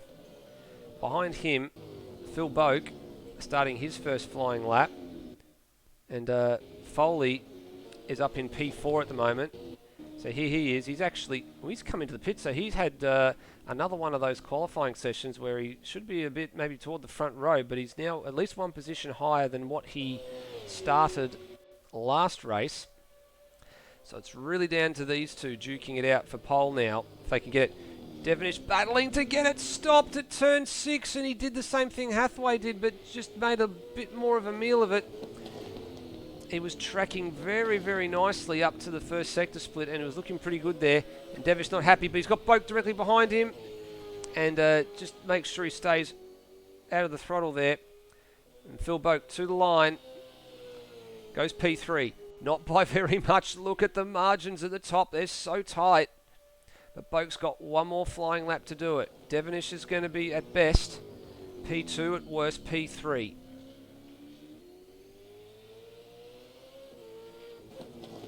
Turn 2. Nice apex through 2 and 3. Plenty of curb through turn 3. Took a look at the time. Nearly 0.3 of a second the margin for Phil Boak.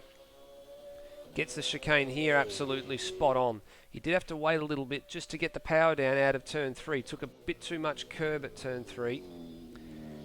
Doesn't make the same mistake that Devonish does. Just that Rob Peter to pay Paul corner there, turn 6. Kicks up a bit of dust here. Still tracking quite nicely for pole position here, Phil Boak. Just had to get out of the throttle a touch there as the car wanted to come around at turn 10. Driving to the line now. It's a 56. It's a 56.658. Takes pole by 0.13 of a second. So Phil Boak will sit on the pole for the second consecutive race. And alongside him, it's going to be Dwayne Davies. So great job from the D2 racing driver.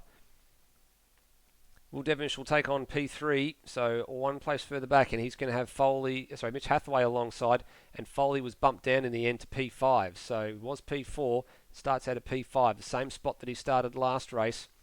Brennan Ross alongside in P6, and Brennan Ross 2 spots further up the grid than what he started the last race.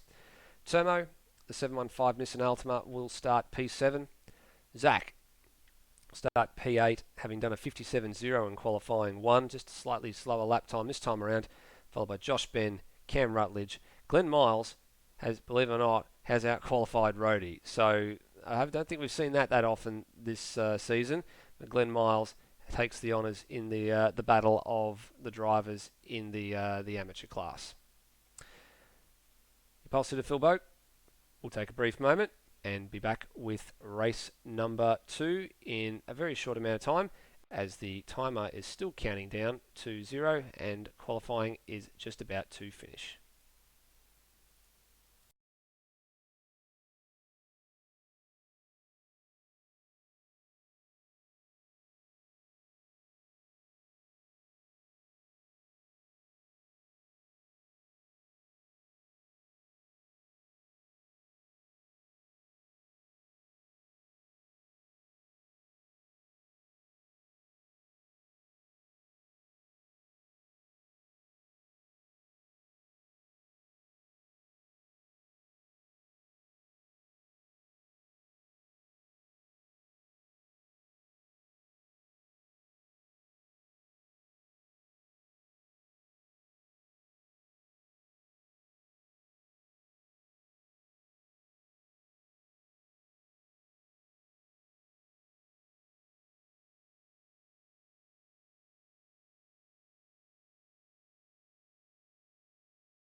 back to AMS Oz Super 2, everybody.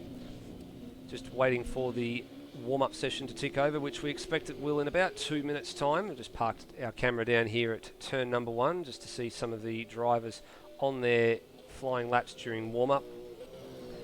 Getting a few extra laps in. I've actually been joined by Ricky Slick, who's come into the server late. As we said, a few drivers this weekend with some real-life commitments conflicting with this weekend's racing, so we've had a reduced grid, but good to see we've at least gone up with one other notch, with Ricky Slick currently situated in 8th place in the championship overall, locked in battle with Steve Burko, only 24 points separating the pair of them, and obviously Steve Burko not here this weekend, as there's Ricky Slick on camera on cue there, already missing a bonnet, so he's already had an off somewhere along the line. And then Ricky Slick's next person up the order, 108 points ahead of him, is Cam Rutledge, who we definitely know is here for this race and was here for race 1 as well. Championship standings didn't change very much over the course of the first race, just a few points deficits that were brought down and extended out. So this man, Phil Boak, extended his points margin over his teammate at the top of the standings only by 9 points.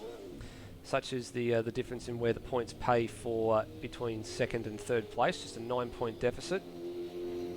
And Will Devonish was 180 points behind Brenton Foley coming into the race weekend, and has now chopped that margin down to 159 with his first place finish and Foley's 3rd place finish in race number 1. Brennan Ross still stays ahead of Termo. Their 6th and 7th place finishes keep that gap at 45 points, so that's and again a 9-point swing in favour of Brennan Ross over Termo. Mitchell Hathaway's 4th place really didn't make any inroads into the top 3 because they all finished ahead of him, but he did extend his margin out to 174 points over Brennan Ross behind. And the only other person who made any sort of further advancement in race 1 was Dwayne Davies, his 5th place finish, taking him over the 1,000 point mark for the season and up into 1,080 all up. Quite comfortably clear now of JP Curio, who we believe is no longer taking part in Super 2, but Billy Dougal Salonga, the next man ahead of D2 on the point standings. As the cars all grid up for race number 2. There's your pole setup. Phil Boak, 2 from 2 in terms of pole positions this evening. Just waiting to be joined alongside by Dwayne Davies, his best qualifying result of the season. There he is, the John Player Special 55. And I believe we're just waiting on Ricky Slick. And our grid is set, and we'll get the warm-up laps underway as pole sitter leaves a nice pair of 11s on the starting grid. And he starts on pole. Phil Boak, current points leader. 2 race wins on the season and 6 other podiums after that. 4 second places and 2 thirds. Actually, no, 2nd place in the last race as well, so you can chalk that up to 7 other podiums. Starting on the pole. Dwayne Davies, as we said, what a great result for D2 aboard the 55 John Player Special D2 racing car. His best qualifying result to date. Really threw down the gauntlet in qualifying too. A very, very close fought battle for pole position. Devon is shuffled back from the front row to P3 for this 2nd race. He'll be joined by Mitchell Hathaway, the 2nd of the ZB Commodores on the grid, out of P4, starting where he finished the last race, P4. Brenton Foley starts where he started race number 1, P5. Very, very uncharacteristic. He's normally at least on the first 2 rows, not that far back, but he did have a very, very good start in race 1 and was already 3rd place by the first corner. Brennan Ross, the 444 for FCR Motorsport, out of P6, started P8 in the first race this evening. He's moved a bit further forward, a bit better starting position for him. Followed by Termo in the Castrol Nissan Altima, the 715 car. We'll be seeing him in GT3 action on Sunday night. Zach in the number 30 FGX Falcon for Top Gear Racing out of P8. Cam Rutledge Glenn Miles, Rhodey. Josh Benz had a bit of a moment somewhere on the circuit because he has, off the back of this field, something's gone on with him. And then Ricky Slick out of P13. Latecomer into the session, and he starts from the back. And Lewis Wedding has popped his head into the box here. It's a pleasure to have you aboard, Lewis. Thank you. Let's get race 2 underway for Super 2. Away we go. D2 got a very, very poor start, and Hathaway had to go around him to driver's left. Foley has got a very, very good launch yet again from the third row of this grid, and he's in the slipstream of his PBF teammate. Now he pulls out to the left-hand side. Is he going to go the long way, or is he going to just try and tuck in here? He won't be able to tuck in because Devonish is right there, and Devonish gets a wonderful drive off of turn 1, and he'll hold on to, and actually, in fact, go up to P2 at the first chicane. Zach's had a very, very good start as well, all the way from 8th to P5 by the first chicane. So it's Phil Boak, as he started, out in front in race number 1, Devonish in behind, Foley 3rd, Hathaway 4th. And Hathaway already challenging down the inside at turn 6. Foley will argue the point through 7 and will come out on top at turn 8. Further down the field, we had Ross actually have a really big moment through the fast chicane, almost lost the back end, but was able to save it, and then in the braking zone after that, he was able to get past Zach into P5. And he's had another issue just there at the final couple of corners as well, with the car wanting to swap ends on him as he tried to squeeze the power to get ready for that big drag down this huge front straightaway. But he does find himself in P5, but he is under siege at the moment from Zach aboard the number 30. We've had Rhodey DNF. He hit the tyre bundle at that fast chicane, and that broke the car off. So unfortunately, he's out after a couple of corners. That's the same sort of incident that happened with Zach in race 1. He struck the bundle at turn 5 as well and went soaring off into the grass, and that was instant non-finish for him. No such issues for him this time around, but Rhodey, unfortunately, as you just said, has fallen victim to the same chicane. It's a very, very fast chicane, that to turn 4-5 chicane. You've got to get it precisely right if you're going to make lap time around here. You certainly don't want to get too greedy. I was actually doing a couple of laps just before, and was very, very close to it and hit one on the chicane before. So any of these little tyre bundles you see, you hit them and they're solid. So yeah, you certainly don't want to hit them. Yeah, and I think it's also the little bits of sandbags that are behind the tyre bundles as well, because I have seen a couple of the cars look like they're clipping the tyre barriers, but in actual fact it's the little molehill of sand behind that actually does the damage. Yeah, it certainly does. We've had Mitch Hathaway sort of edge away from Brendan Ross in 4th and 5th there, and Hathaway's sticking with Foley at the moment. Foley doesn't look like he can stick with the front two. He's a little bit 1.5 seconds behind. That said, though, he's had a fantastic run through the fast chicane. Now he's having a look up the inside of Devonish. So both the front runners not quick through the fast chicane, and Foley up into second. And in the background, I saw a car having off. That's Dwayne Davies. He's had an incident at the fast chicane. I think he's hit the tyre bundle, and he's gone as well. He's gone as well. So you're right. 2 victims of the tyre bundle. And a very, very opportunistic pass there from Brenton Foley. Same sort of thing that Devonish did to Boak in race 1, but very, very clean. Had a beautiful run through that fast chicane and scythed past on the run to turn number 6. Top 3. Oh, Foley's gone deep, and Devonish went deep in sympathy, but just not as bad. And now he's got some space on the inside as Devonish, but backs out of it into the turn 2-3 chicane. All this arguing is starting to let Mitchell Hathaway close this margin down. Hathaway and Foley having a good battle in race 1. And Foley's gone wide, and he's lost it! Foley's lost it! That's how Dwayne Davies DNF'd the lap ago.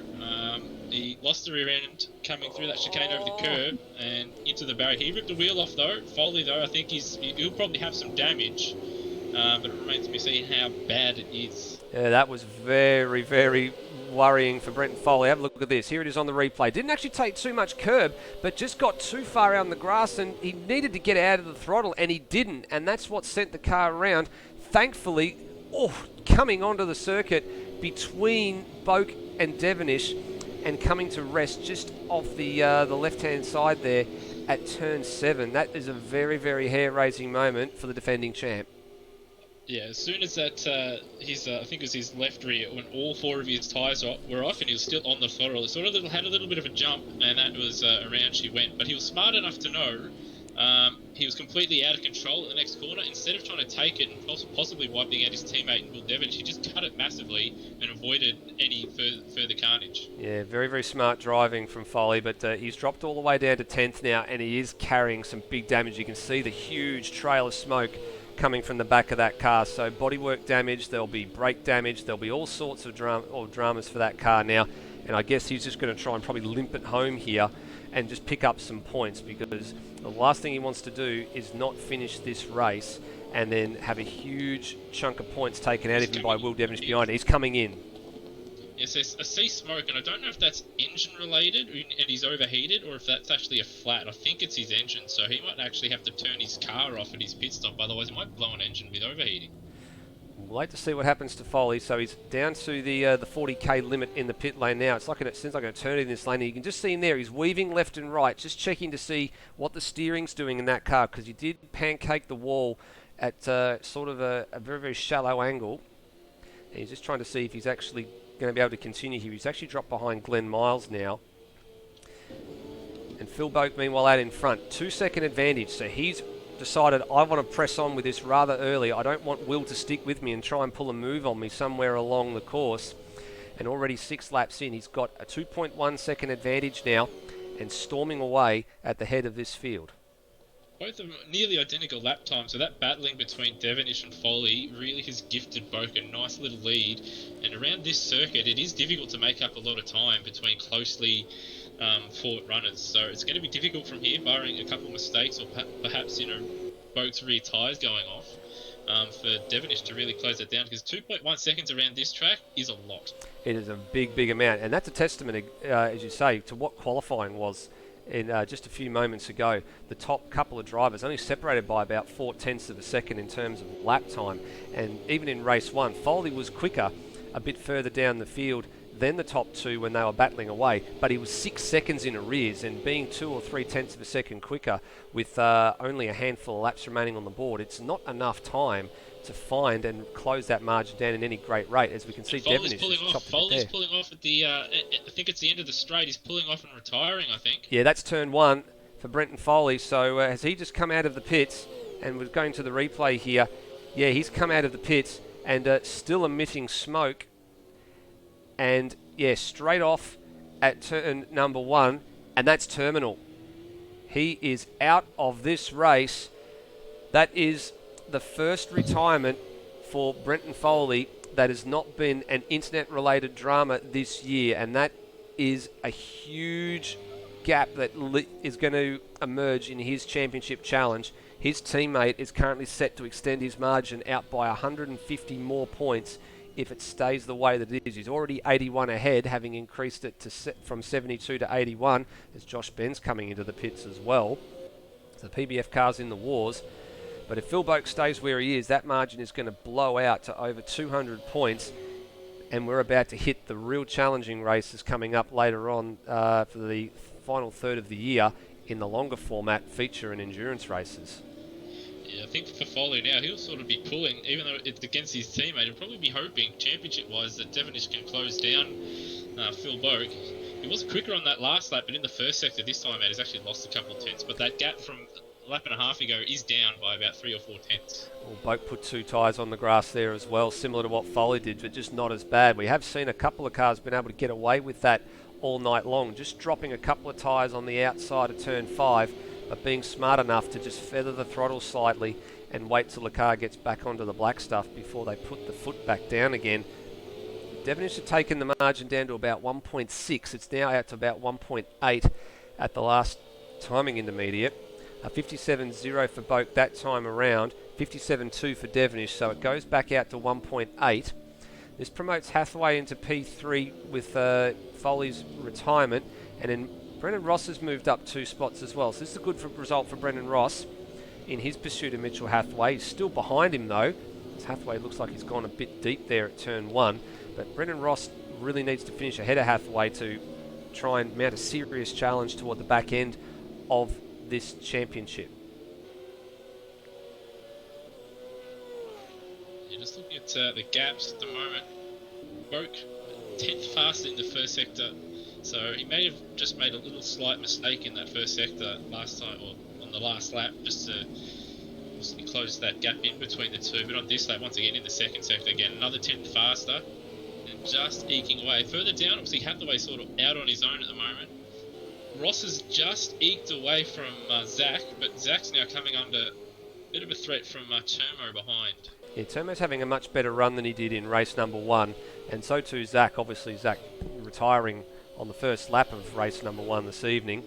But these two are locked in combat for what is 5th and 6th place. Turmo with a good turn of speed in this second race, really managing to stick with Zach, who I guess you can say in the races that they've competed in where they've been on the track together, Zach has definitely been the faster of the two cars, but good showing from Turmo aboard the 715 Ultima to stick with what is ultimately a faster driver, at least through the opening half of this race to date. Yeah, having a number of the runners now cycling past Glenn Miles, who's thankfully giving guys a bit of room, so he hasn't held too many people up. No, he's done a fairly good job all night, Glenn Miles, in terms of being able to get out of the way. So here's Brendan Ross trying to sneakily get a bit of a tow from Glenn Miles. Trying to get a slipstream from a few seconds back. Yeah, they're all pulling over the side. And Glenn Miles just needs to just be careful here with Zach behind him, and also with Turmo approaching as well. He's moved back over to the racing line here. Oh, he's been given a serve as well by Turmo in the braking zone there. Now that's cost Turmo some track position to Zach by about half a dozen car lengths or so. But 8 tenths. At some point, Glenn Miles was going to have to move over. But once Zach was past, he probably just needed to hit the brakes a little bit more and just let the Castrol car go sailing past before moving over. But hopefully, he doesn't get looked at. But he's been pretty good all night, Glenn Miles. He's done a much better job letting the cars pass than he has been in the past. Yeah, obviously I think Turmo would be a little bit frustrated, but I don't think Glenn Miles could do anything in that situation. There's no real place for him to go. He could have been a little bit wider and it still probably would have held Turmo up. So a bit unfortunate, but got just the way it is. A yellow flag there. Sorry to cut you off, Lewis. I think that might be Ricky Slick in the fence. Oh no, it's Josh Ben. Josh Ben was in the fence, and he's retired from this race as well. Now, he was on the wrong side of the circuit, so we didn't see what quite happened there. So he's had a big one at the chicane. He's hit the tyre bundle, and he was on his roof all the way across the infield and right next to the start-finish line. So that explains, he finished up. That explains why he's on the wrong side of the wall, and the yellow flag was actually triggered in Sector 1, so rather interesting there. Back to the leaders. Boak and Devonish now separated by just a hair under 2 seconds, but still plenty of racing left in this one. Just we get to the half distance point. Hathaway is 6 seconds behind Will Devonish at the moment in P3. And what's happening to Brendan Ross? The timing screen's just going a little bit funny here, but it's all right. Brendan Ross is still within striking distance of Hathaway. In actual fact, I think Brendan Ross might be a little bit quicker this time around, and I think he may have just registered a track violation, actually, Brendan Ross. And indeed he has. The closest battle on track at the moment is between Ricky Slick and Cam Rutledge, who just exchange positions coming into the right-hander after the quick chicane. In the final corner, Ricky Slick outbroke himself just a little bit. They're going to be side by side down the drag strip all the way down to turn 1. Beautiful. Wonderful battle between these two. Good to see Ricky Slick's back in action, having missed race 1 for personal commitments, and battling away here with Turmo in the Pro-Am aboard the CRE Motorsport ZB Commodore. They give each other some space here, which is good. Rutledge just run a little bit deep, and I think he realises that he ran a little bit deep, and actually at the end of the day, I think he was a bit worried that maybe he'd hit Ricky Slick, and Ricky's nabbed the place back.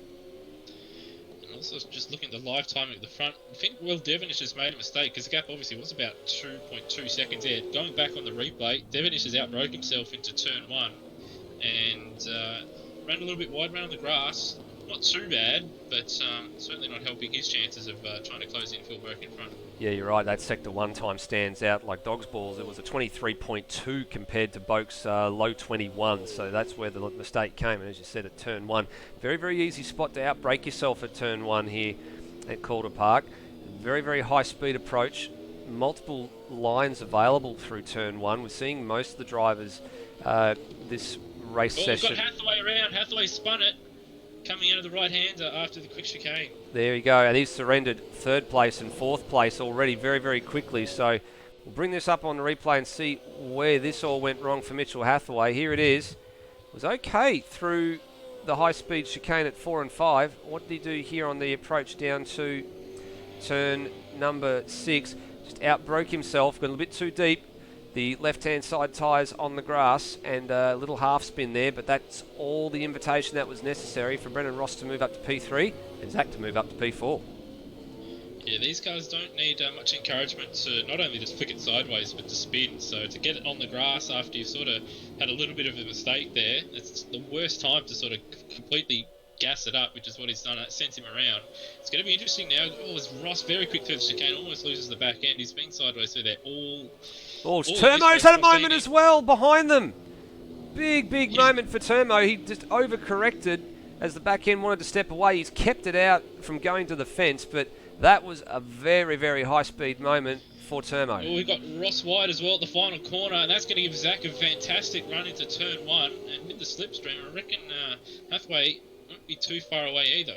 Well, he realised he was getting it was towing Zach down the front straight. There was Brendan Ross, and immediately went to the right to try and break that slipstream, and it probably has done the trick. He's managed to hang on for the minute. He does go a little bit deep under brakes, and Zach tries to show the nose there at turn 1, but the door is very, very firmly shut by the FCR Motorsport driver. And this battle pack is really close right up as Rossi has a moment on the exit of turn 3. That gives a little bit of a sniff to Zach. All over the place. He's all over the place. He's absolutely sideways through turn number 4 and 5. Hathaway is buying into this now. On the outside at 6. Zach goes deep, tries to get him on the cutback, defends again. Hathaway's on the outside again. No, not quite. That all started at, I think it was turn 3. Rossi outbroke himself and then almost hit the tyre bundle on the left-hander leading up to the quick chicane. Had a poor run through the quick chicane because he had a car next to him, almost hit that one, and that balked Zach, and now Zach and Hathaway battling it out, and that's given Ross some breathing space as Hathaway now up into 4th. Yeah, Hathaway back through to 4th place, solid drive. You can see there the different line that Hathaway takes, hugging that apex through turn 1 compared to some of the drivers that just decide to go a little bit deeper into the corner and come back with a late apex and try and get the drive off for turn 1, which is what Will Devenish has been doing most of the night. Speaking of Will Devenish, that gap at the front is blown out quite substantially now. You can see on the timing screen there, it's out to 4 seconds between Boak and Devenish. So I think he might have just settled here for P2 Devenish. He's got, actual fact, Brendan Ross and Hathaway and Zach are all closing in on him at the moment. They're just off, he's just off camera at the moment the last time around. So Brendan Ross and Devenish has now managed to stretch a bit further away. Now Brendan Ross is coming all the way over to the right. It's the 3rd time he's done this, and the others behind him are following. They're trying to pick up whatever slipstream is available, albeit not very much, on this drag run down into turn number 1. But Hathaway looks like he's very much got that car sorted under brakes for turn 1, because he does chew chunks out of that advantage of Brendan Ross on the approach to 1. Ross just getting a bit sideways out of turn 1, but yeah, it is very reminiscent of almost like an F3 race at Monza, with the way he's just pulling to the inside. That just shows the effect of the slipstream. And having a look at the gaps at the front, one of the reasons why Boak has extended that gap is because a couple of laps ago he did set the fastest lap of the race. Ooh, bit of a... And at the same time, when I have checked Devenish, his lap times obviously haven't been as good as Boak's, but just looking at him visually coming out of the corners, his rear tyres might be either overheating or they're gone, because he's been sliding under power quite often. So that's something to look out for. Yeah, he did. He was taking some different lines and trying to drive the car a lot straighter off some of the corners in race 1 was Will Devenish, and I think, as you just alluded to, probably some rear tyre life being the limiting factor, and that is the reason why he's having to drive the car that way. Obviously, it kept him in good stead. He got to the front of race 1 very, very early and was just able to manage that gap all the way home, driving the car like that, and defended very well. But this time, being in P2, that tactic has unfortunately become rather exposed for him, not able to make the lap time to catch up to the back. Ross goes deep at turn 6. That gives Hathaway a step. Oh, there's big contact! He's hit the anti-cut, and that sent him around. And Glenn Miles peels off the circuit. We might just go and see if we can have a bit more of a look at that on the replay from Mitch Hathaway's point of view. as we'll go on board here from the bumper cam with the HDS Racing number 31. Ross has retired as well. So Ross had gone deep, had come back. Oh, Hathaway had left him some room, and then looks like Ross just sort of cut back across the curb. That's going to be a difficult one for the DSOs to review if it's going to be reviewed. But that's a shame for Brendan Ross. Yeah, just I think got a little bit too greedy. I think just turning in a little bit too early. Tried to take too much of the curb and did left-hand side of his car, just clipping the anti-cut tyre barrier, tyre bundle, which there's a lot of drivers have found out this evening. They're solid, so you don't want to be hitting them. They sure are. So that's a gift to third place for Mitchell Hathaway, and it moves Zach up to P4, so up 4 places from where he started. Boak and Devonish still 1 and 2. Means Termo's all on his own in P5. Cam Rutledge and Ricky Slick have been continuing their battle, although just behind Will Devonish now is Ricky Slick as they're currently being lapped, so that gap has just extended out slightly, but they have been continuing their battle. And Glenn Miles, the only man still out there on the circuit, there he goes leaving the lane. He'll get those couple of laps back on Brendan Ross if he keeps circulating. Yeah, I've been checking in every now and again on that little battle pack between Rutledge and Slick. Slick ran wide a couple of laps ago at the final corner, and that allowed Rutledge back through. And so Ricky Slick almost losing it at that right-hander. But those two closest battle on track. I think it's set to stay that way, I think, because I don't think there's too much between the two. No, I don't think there is, and they're quite well matched on their car pace as well. The only other real battle that we have to keep an eye on is Mitchell Hathaway and Zach for 3rd and 4th, just depending on how they track over the next couple of laps will determine who finishes where. That gap only just shy of 3 seconds, but a mistake from Mitchell Hathaway and Zach will be right there, and we've already seen that Hathaway has made 1 error already in this race, down at turn number 6. And Ricky Slick's got 2 seconds to find to rejoin the back of Cam Rutledge's ZB Commodore and resume hostilities. There he is, just on the bottom right-hand corner of shot there. And then Ricky Slick not too far behind. That gap looks like it's come down a little bit more. We'll get an update here at the second timing intermediate. And indeed, it's come down to 1.8 now, so slowly taking a tenth or two here and there out of Cam Rutledge's Ricky Slick. That battle looks set to continue. We're just talking about the battle between Hathaway and Zach. In actual fact, I think Zach may have made a mistake here somewhere, because Hathaway's now got that margin out to 4.5 seconds. Yeah, it was 3.5 seconds about half a lap ago, so Zach somewhere's made a bit of an oopsie, and that's dropped him, second on this lap alone. Yeah, 7 tenths down on Hathaway's time in the second sector alone, and 14.0 in the third sector for Hathaway, and a 14.5 for Zach. So a combination of 2 sectors there for Zach, as he's dropped right back now. They're to 5 seconds. So I think he's just going to have to bring it home from here with 4 laps to go. Same for Hathaway. He's just going to have to bring it home. He's 14 seconds adrift of Devonish in terms of where they are relative to P2 and P3. And Devonish in turn 4.5 seconds adrift to Boak. So this race, I think, has pretty much just settled into its groove over the last couple of laps, and set to remain that way with only 3 laps to go for our race leaders.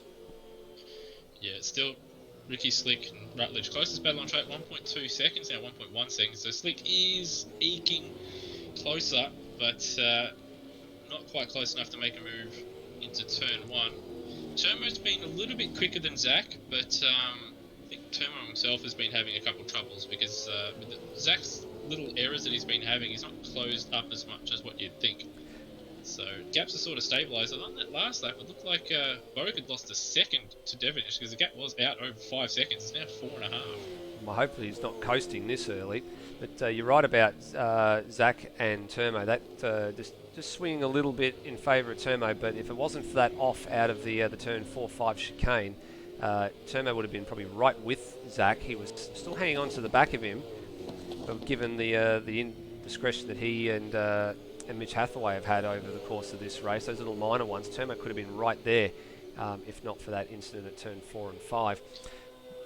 Did Zach make I saw him have a little slide as well, coming out of the penultimate corner, so I think he might have dropped a little bit more time. Yeah, rear tyres are probably starting to hurt a little bit on most of the cars in this field, I think, and he'll probably be no exception. 58.5 that time around for Zach. As Ricky Slick, as we just saw, continuing to close down to Rutledge. Now down 1.2 seconds. It's sort of stabilised a little bit. And Slick just looks like he was a little bit better sorted under braking for some of the heavier braking corners.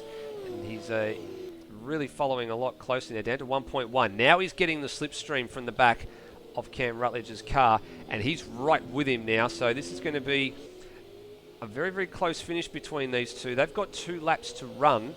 But they are a lap down. So in actual fact, they've got 1 lap to run. As Rutledge has gone deep, and that's given incentive to Slick. The VF Commodore sticks its nose in there at turn 9, but he couldn't make anything happen with it. What about this drag race down the front straight? Well, Rutledge is going to make him go the long way, and Slick's going to try and hold on around the outside. Probably not going to pull it off unless he miraculously outbrakes him, but actually, he might pull it off. Left him some space on the outside. Good driving by both drivers. Rutledge knew that he had to give him some space. Over and under treatment by Ricky Slick. Opportunistic move. Not quite close enough to make it stick. We'll very quickly pick up our race leaders here as Boak's coming through the final couple of corners now. So he's held the gap at 5.1 seconds to Devonish for the last little bit of this race. So whatever mistake he made, he very quickly made up for it. It's not going to be a pair of wins for Devonish tonight. It's going to be another win for Phil Boak, and that is a huge boost to his championship tilt. He's already leading the championship, and that's going to give him a much bigger lead. So It sure is. We'll run the math in just a minute. Will Devonish gets home for second. Mitchell Hathaway is the beneficiary of third place, but Ricky Slick and Cam Rutledge have raced hard to the line, and it's settled in favour of Cam Rutledge. we've got Zach. He's just come out of the final corner a bit sideways, and he's going to finish in 4th place. So not a bad effort, but he could have done a little bit better without a couple of minor little mistakes. And same with Termo. He did very well actually, Termo, to not throw it into the wall on the left-hand side, and instead of going left, he went off to the right and was able to keep going without any damage. So smart driving, and that's given him P5 in the end. Sure has. So as we said, Cam Rutledge as well ends up with P6. Ricky Slick, good drive from the back of the grid to P7. Obviously beneficiary of a number of drivers falling off the road in that particular race. So he takes P7. Glenn Miles, believe it or not, the last of the classified runners, Glenn Miles, P8 for the Spitwater Cleaners Nissan Altima. And then we have a whole host of DNFs. Brendan Ross, man in 5th place in the championship, not finished. Josh Ben, a bit further down the field, did not finish. Brenton Foley, the biggest casualty of the lot, did not finish. Dwayne Davies, wonderful starting position, P2, fell victim to the turn 4-5 chicane. Likewise, Rhodey, victim at the same part of the circuit. And it's all about the burnouts. Yeah, you got a number of them on the back straight. I've got Termo, Boak, and also got Ricky Slick out there, who's quite good at those burnouts as he's slowly drifting his way around the circuit. But yeah, that is very, very big for Phil Boak's championship chances, and I think for Brenton Foley, it's going to make it, with the point system in place, barring a DNF or two for Boak, that might even make it impossible for him to come back in the championship. It's a huge, huge deficit. Coming into the night, it was only 72 points between Boak and Foley. With Boak finishing ahead of Foley in race 1, that went out to 81 points. So you'd argue, well, that's not too terrible. But then the huge swing, nothing for Foley, 150 for Boak, and the margin blows out to 231 points in a heartbeat, Lewis. That's, as you said, it could be a huge swing in this championship. And not only that, what's made it worse for Foley is Devonish is now only 21 points behind him for 2nd place. So this has really spiced this championship up heading into the longer format races. Yeah, he's certainly going to have to get a groove on, and he's going to have to drive in the zone for the rest of the season, because that is a mighty big gap. I'm not exactly sure how the point system works for the Enduros, if there's more points on offer, but if it isn't, he's going to have to pretty much win every race out and hope for a bit of luck here and there. Yeah, it's a 300 points for the winner of each of the endurance format races. It's still a 300-point night in the sprint format, but they just split 150 per race. So 300 points maximum each round possible for each driver. So it's not over yet for Brenton Foley, but he's going to have a lot of work to do. But we'll pick up the race 2 winner, Phil Boak. You went one better in that particular race. Your starts have been very, very good, and you were never headed in that one.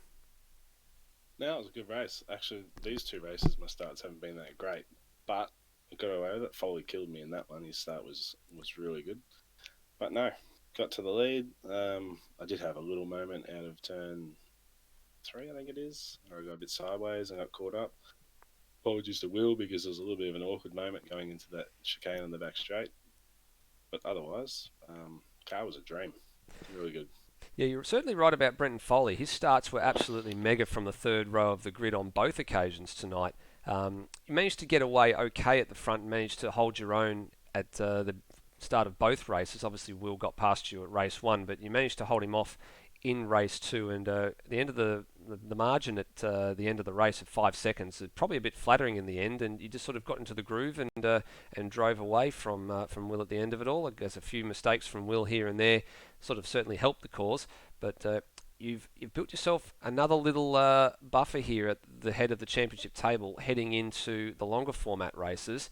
And looking at your longer format race form, it's not too terrible actually. You've got a win at Phillip Island, a pair of seconds at Adelaide and Barbagallo, and in third place at Townsville. So you're not looking in too bad a shape going into the longer format. No, yeah, I like the longer races better. Usually, they usually suit me a bit more. But yeah, it's going to be interesting coming into Bathurst. I'm looking forward to it. Will be strong at Bathurst. He's quite good there, and he'll be strong at Sandown. So I'll need to be on my game for those 2. Foley and I, but yeah, it's going to be interesting. Well, between now and Bathurst, we've got Pukekohe Park, the flyaway across the ditch, which is the first of the longer format races, and that's coming up in about 3 weeks' time. So we'll wish you the best of success for the first of the races that bring up the final third of the season. Looking forward to it. Thank you. Second place man, Will Devonish. Will, you couldn't make it back-to-back tonight, but you've certainly racked up a nice haul of points with first and second tonight, and you've closed that margin down to second place man Brenton Foley quite substantially in that second race. Yeah, that's all we can hope for moving forward. And credit to CRE and Cam. It's probably the first round we've beat PBF, so we're really happy with the result tonight. No, good to hear. And you're starting to get your groove on here. Your second half, your second third of the season has probably been your strongest to date with the amount of podiums that you've managed to chalk up. Your form in the longer format races have not been too bad either. A pair of podium finishes, Townsville and Phillip Island. Of course, you disconnected from the first round in Adelaide when you were up the pointy end of the field, and Barbagallo you ended up finishing 5th, and what is another one of the short circuits. What are your thoughts heading into the longer format, especially that we've got 5 long format races to finish off the year? I'm really excited for it. The tail end of the season, it's all tracks I really like racing, so I'm really looking forward to it. Especially Sandown, hoping to make it back-to-back there. So yeah, the whole team's really excited for the back end of the season. We all like the tracks coming up. Well, we certainly wish you the best of luck moving forward for the final third of the season as well. Thank you. Third place man, Mitchell Hathaway. Mitchell, good return to form, another podium for you. So that's your 5th podium this year, including your win in Adelaide at round 1. And your form over the last 4 or 5 races has not been too bad. You've been in the top 4 for the last 4 consecutive finishes, a DNF at Townsville, and then before that, Hidden Valley, you were 3rd and 4th as well. So you're building a nice little patch of form here, and you're not too far ahead of Termo in 5th, but you've got a bit of catching up to do to catch Will in 3rd. Yeah, unfortunately, a couple of DNFs are out of my hands. Put me way back from the top 3, but it's good to be back on the podium and find some good form. I'm feeling really confident in the car, and I'm really looking forward to the back end of the season where, yeah, as you say, a lot of feature races, so it's do or die really, and I'm going to be pushing as hard as I can to try and catch those top 3 guys. We definitely have had some turns of speed across most of the races this season. You've done relatively well in some of your qualifying as well. What do you put those sort of momentary lapses down to? Just a little small mistake here or there, trying to just make a little bit more lap time, going a fraction too deep, those sorts of things, or something else perhaps? Yeah, it's just minimising the locking under brakes. So sometimes just push a little bit too hard and get that last bit of locking in the last stage of braking. So that kind of cost me a bit in my qualifying when I don't do so well. So when I seem to not lock a brake, I'm putting in a good lap time and it's putting me way up the grid and giving me a good chance to finish high up the leaderboard. So. Now, you're no stranger, obviously, to Super 2 this season, but you have started to dip your hand in some of the other formats that are on offer in, I guess, what we can call your rookie season here in AMS Oz. You dipped your hand in TCR Oz earlier this week on Monday night. You're in action on Sunday night with GT3. Talk to us about the transition, about driving some of these different cars.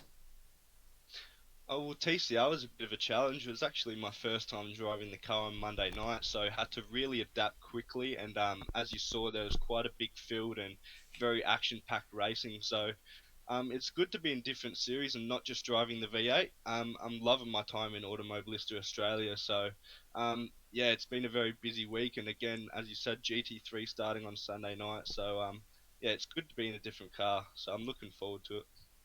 Well, we certainly look forward to seeing what you can do, not only in the final stanza of the Super 2 season, but the other seasons that you're running in as well on the run up to the end of the year. Best of luck. Thank you very much. Well, point standings heading into the final stanza of the season. So Phil Boak, a 231 point advantage at the head of the field. Back to Brenton Foley in second. Will Devonish, Mitchell Hathaway and Termo currently the top 5. Pretty much the top 10 really hasn't changed very much after tonight, aside from the points deficits that go in between. Cam Rutledge has now moved ahead of Brendan Ross. That's really the only move that's been made. So only 39 points ahead of Brendan Ross is Cam Rutledge. And then a bit further back down the field, Ricky Slick, Steve Burko and Billy Dougal-Salonga rounding out the top 10. Still plenty of positions that can change hands in the next couple of rounds. So speaking of the next few rounds, the next one is Pukekohe Park, September 19, and then we have a big 1 month gap all the way to the Bathurst round, the endurance race of the season, which we announced earlier the stream.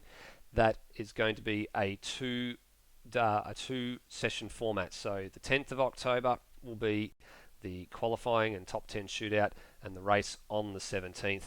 Sydney Motorsport Park, Sandown and Oran Park to round out the calendar. Now, a quick mention on a couple of points.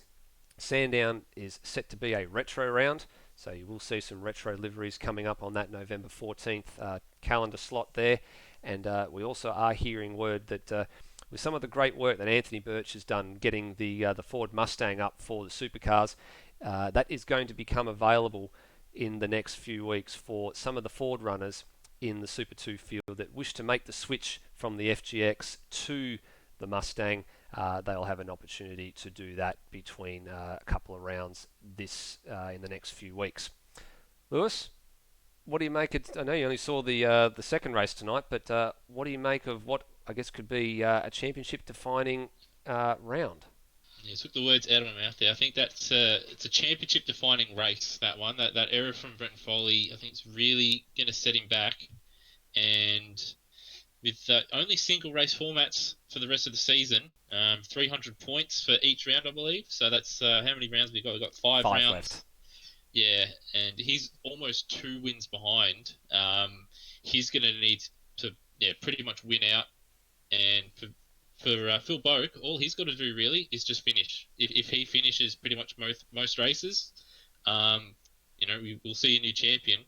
But as we saw last year at Pukekohe, anything can happen, and we could see a big incident or retirement that could flip the championship on its head once again. It certainly may very well flip any which way you can imagine. There's so many ways you could spin this championship. We'll have to wait a couple of weeks to find out the next chapter. This has been round 10 of the AMS Oz Super 2 Series for 2019. My name is Nether, and I will see you on Sunday night for the first round of GT3 action. Until then, please, as always, drive safely, and we'll see you next time. Bye for now.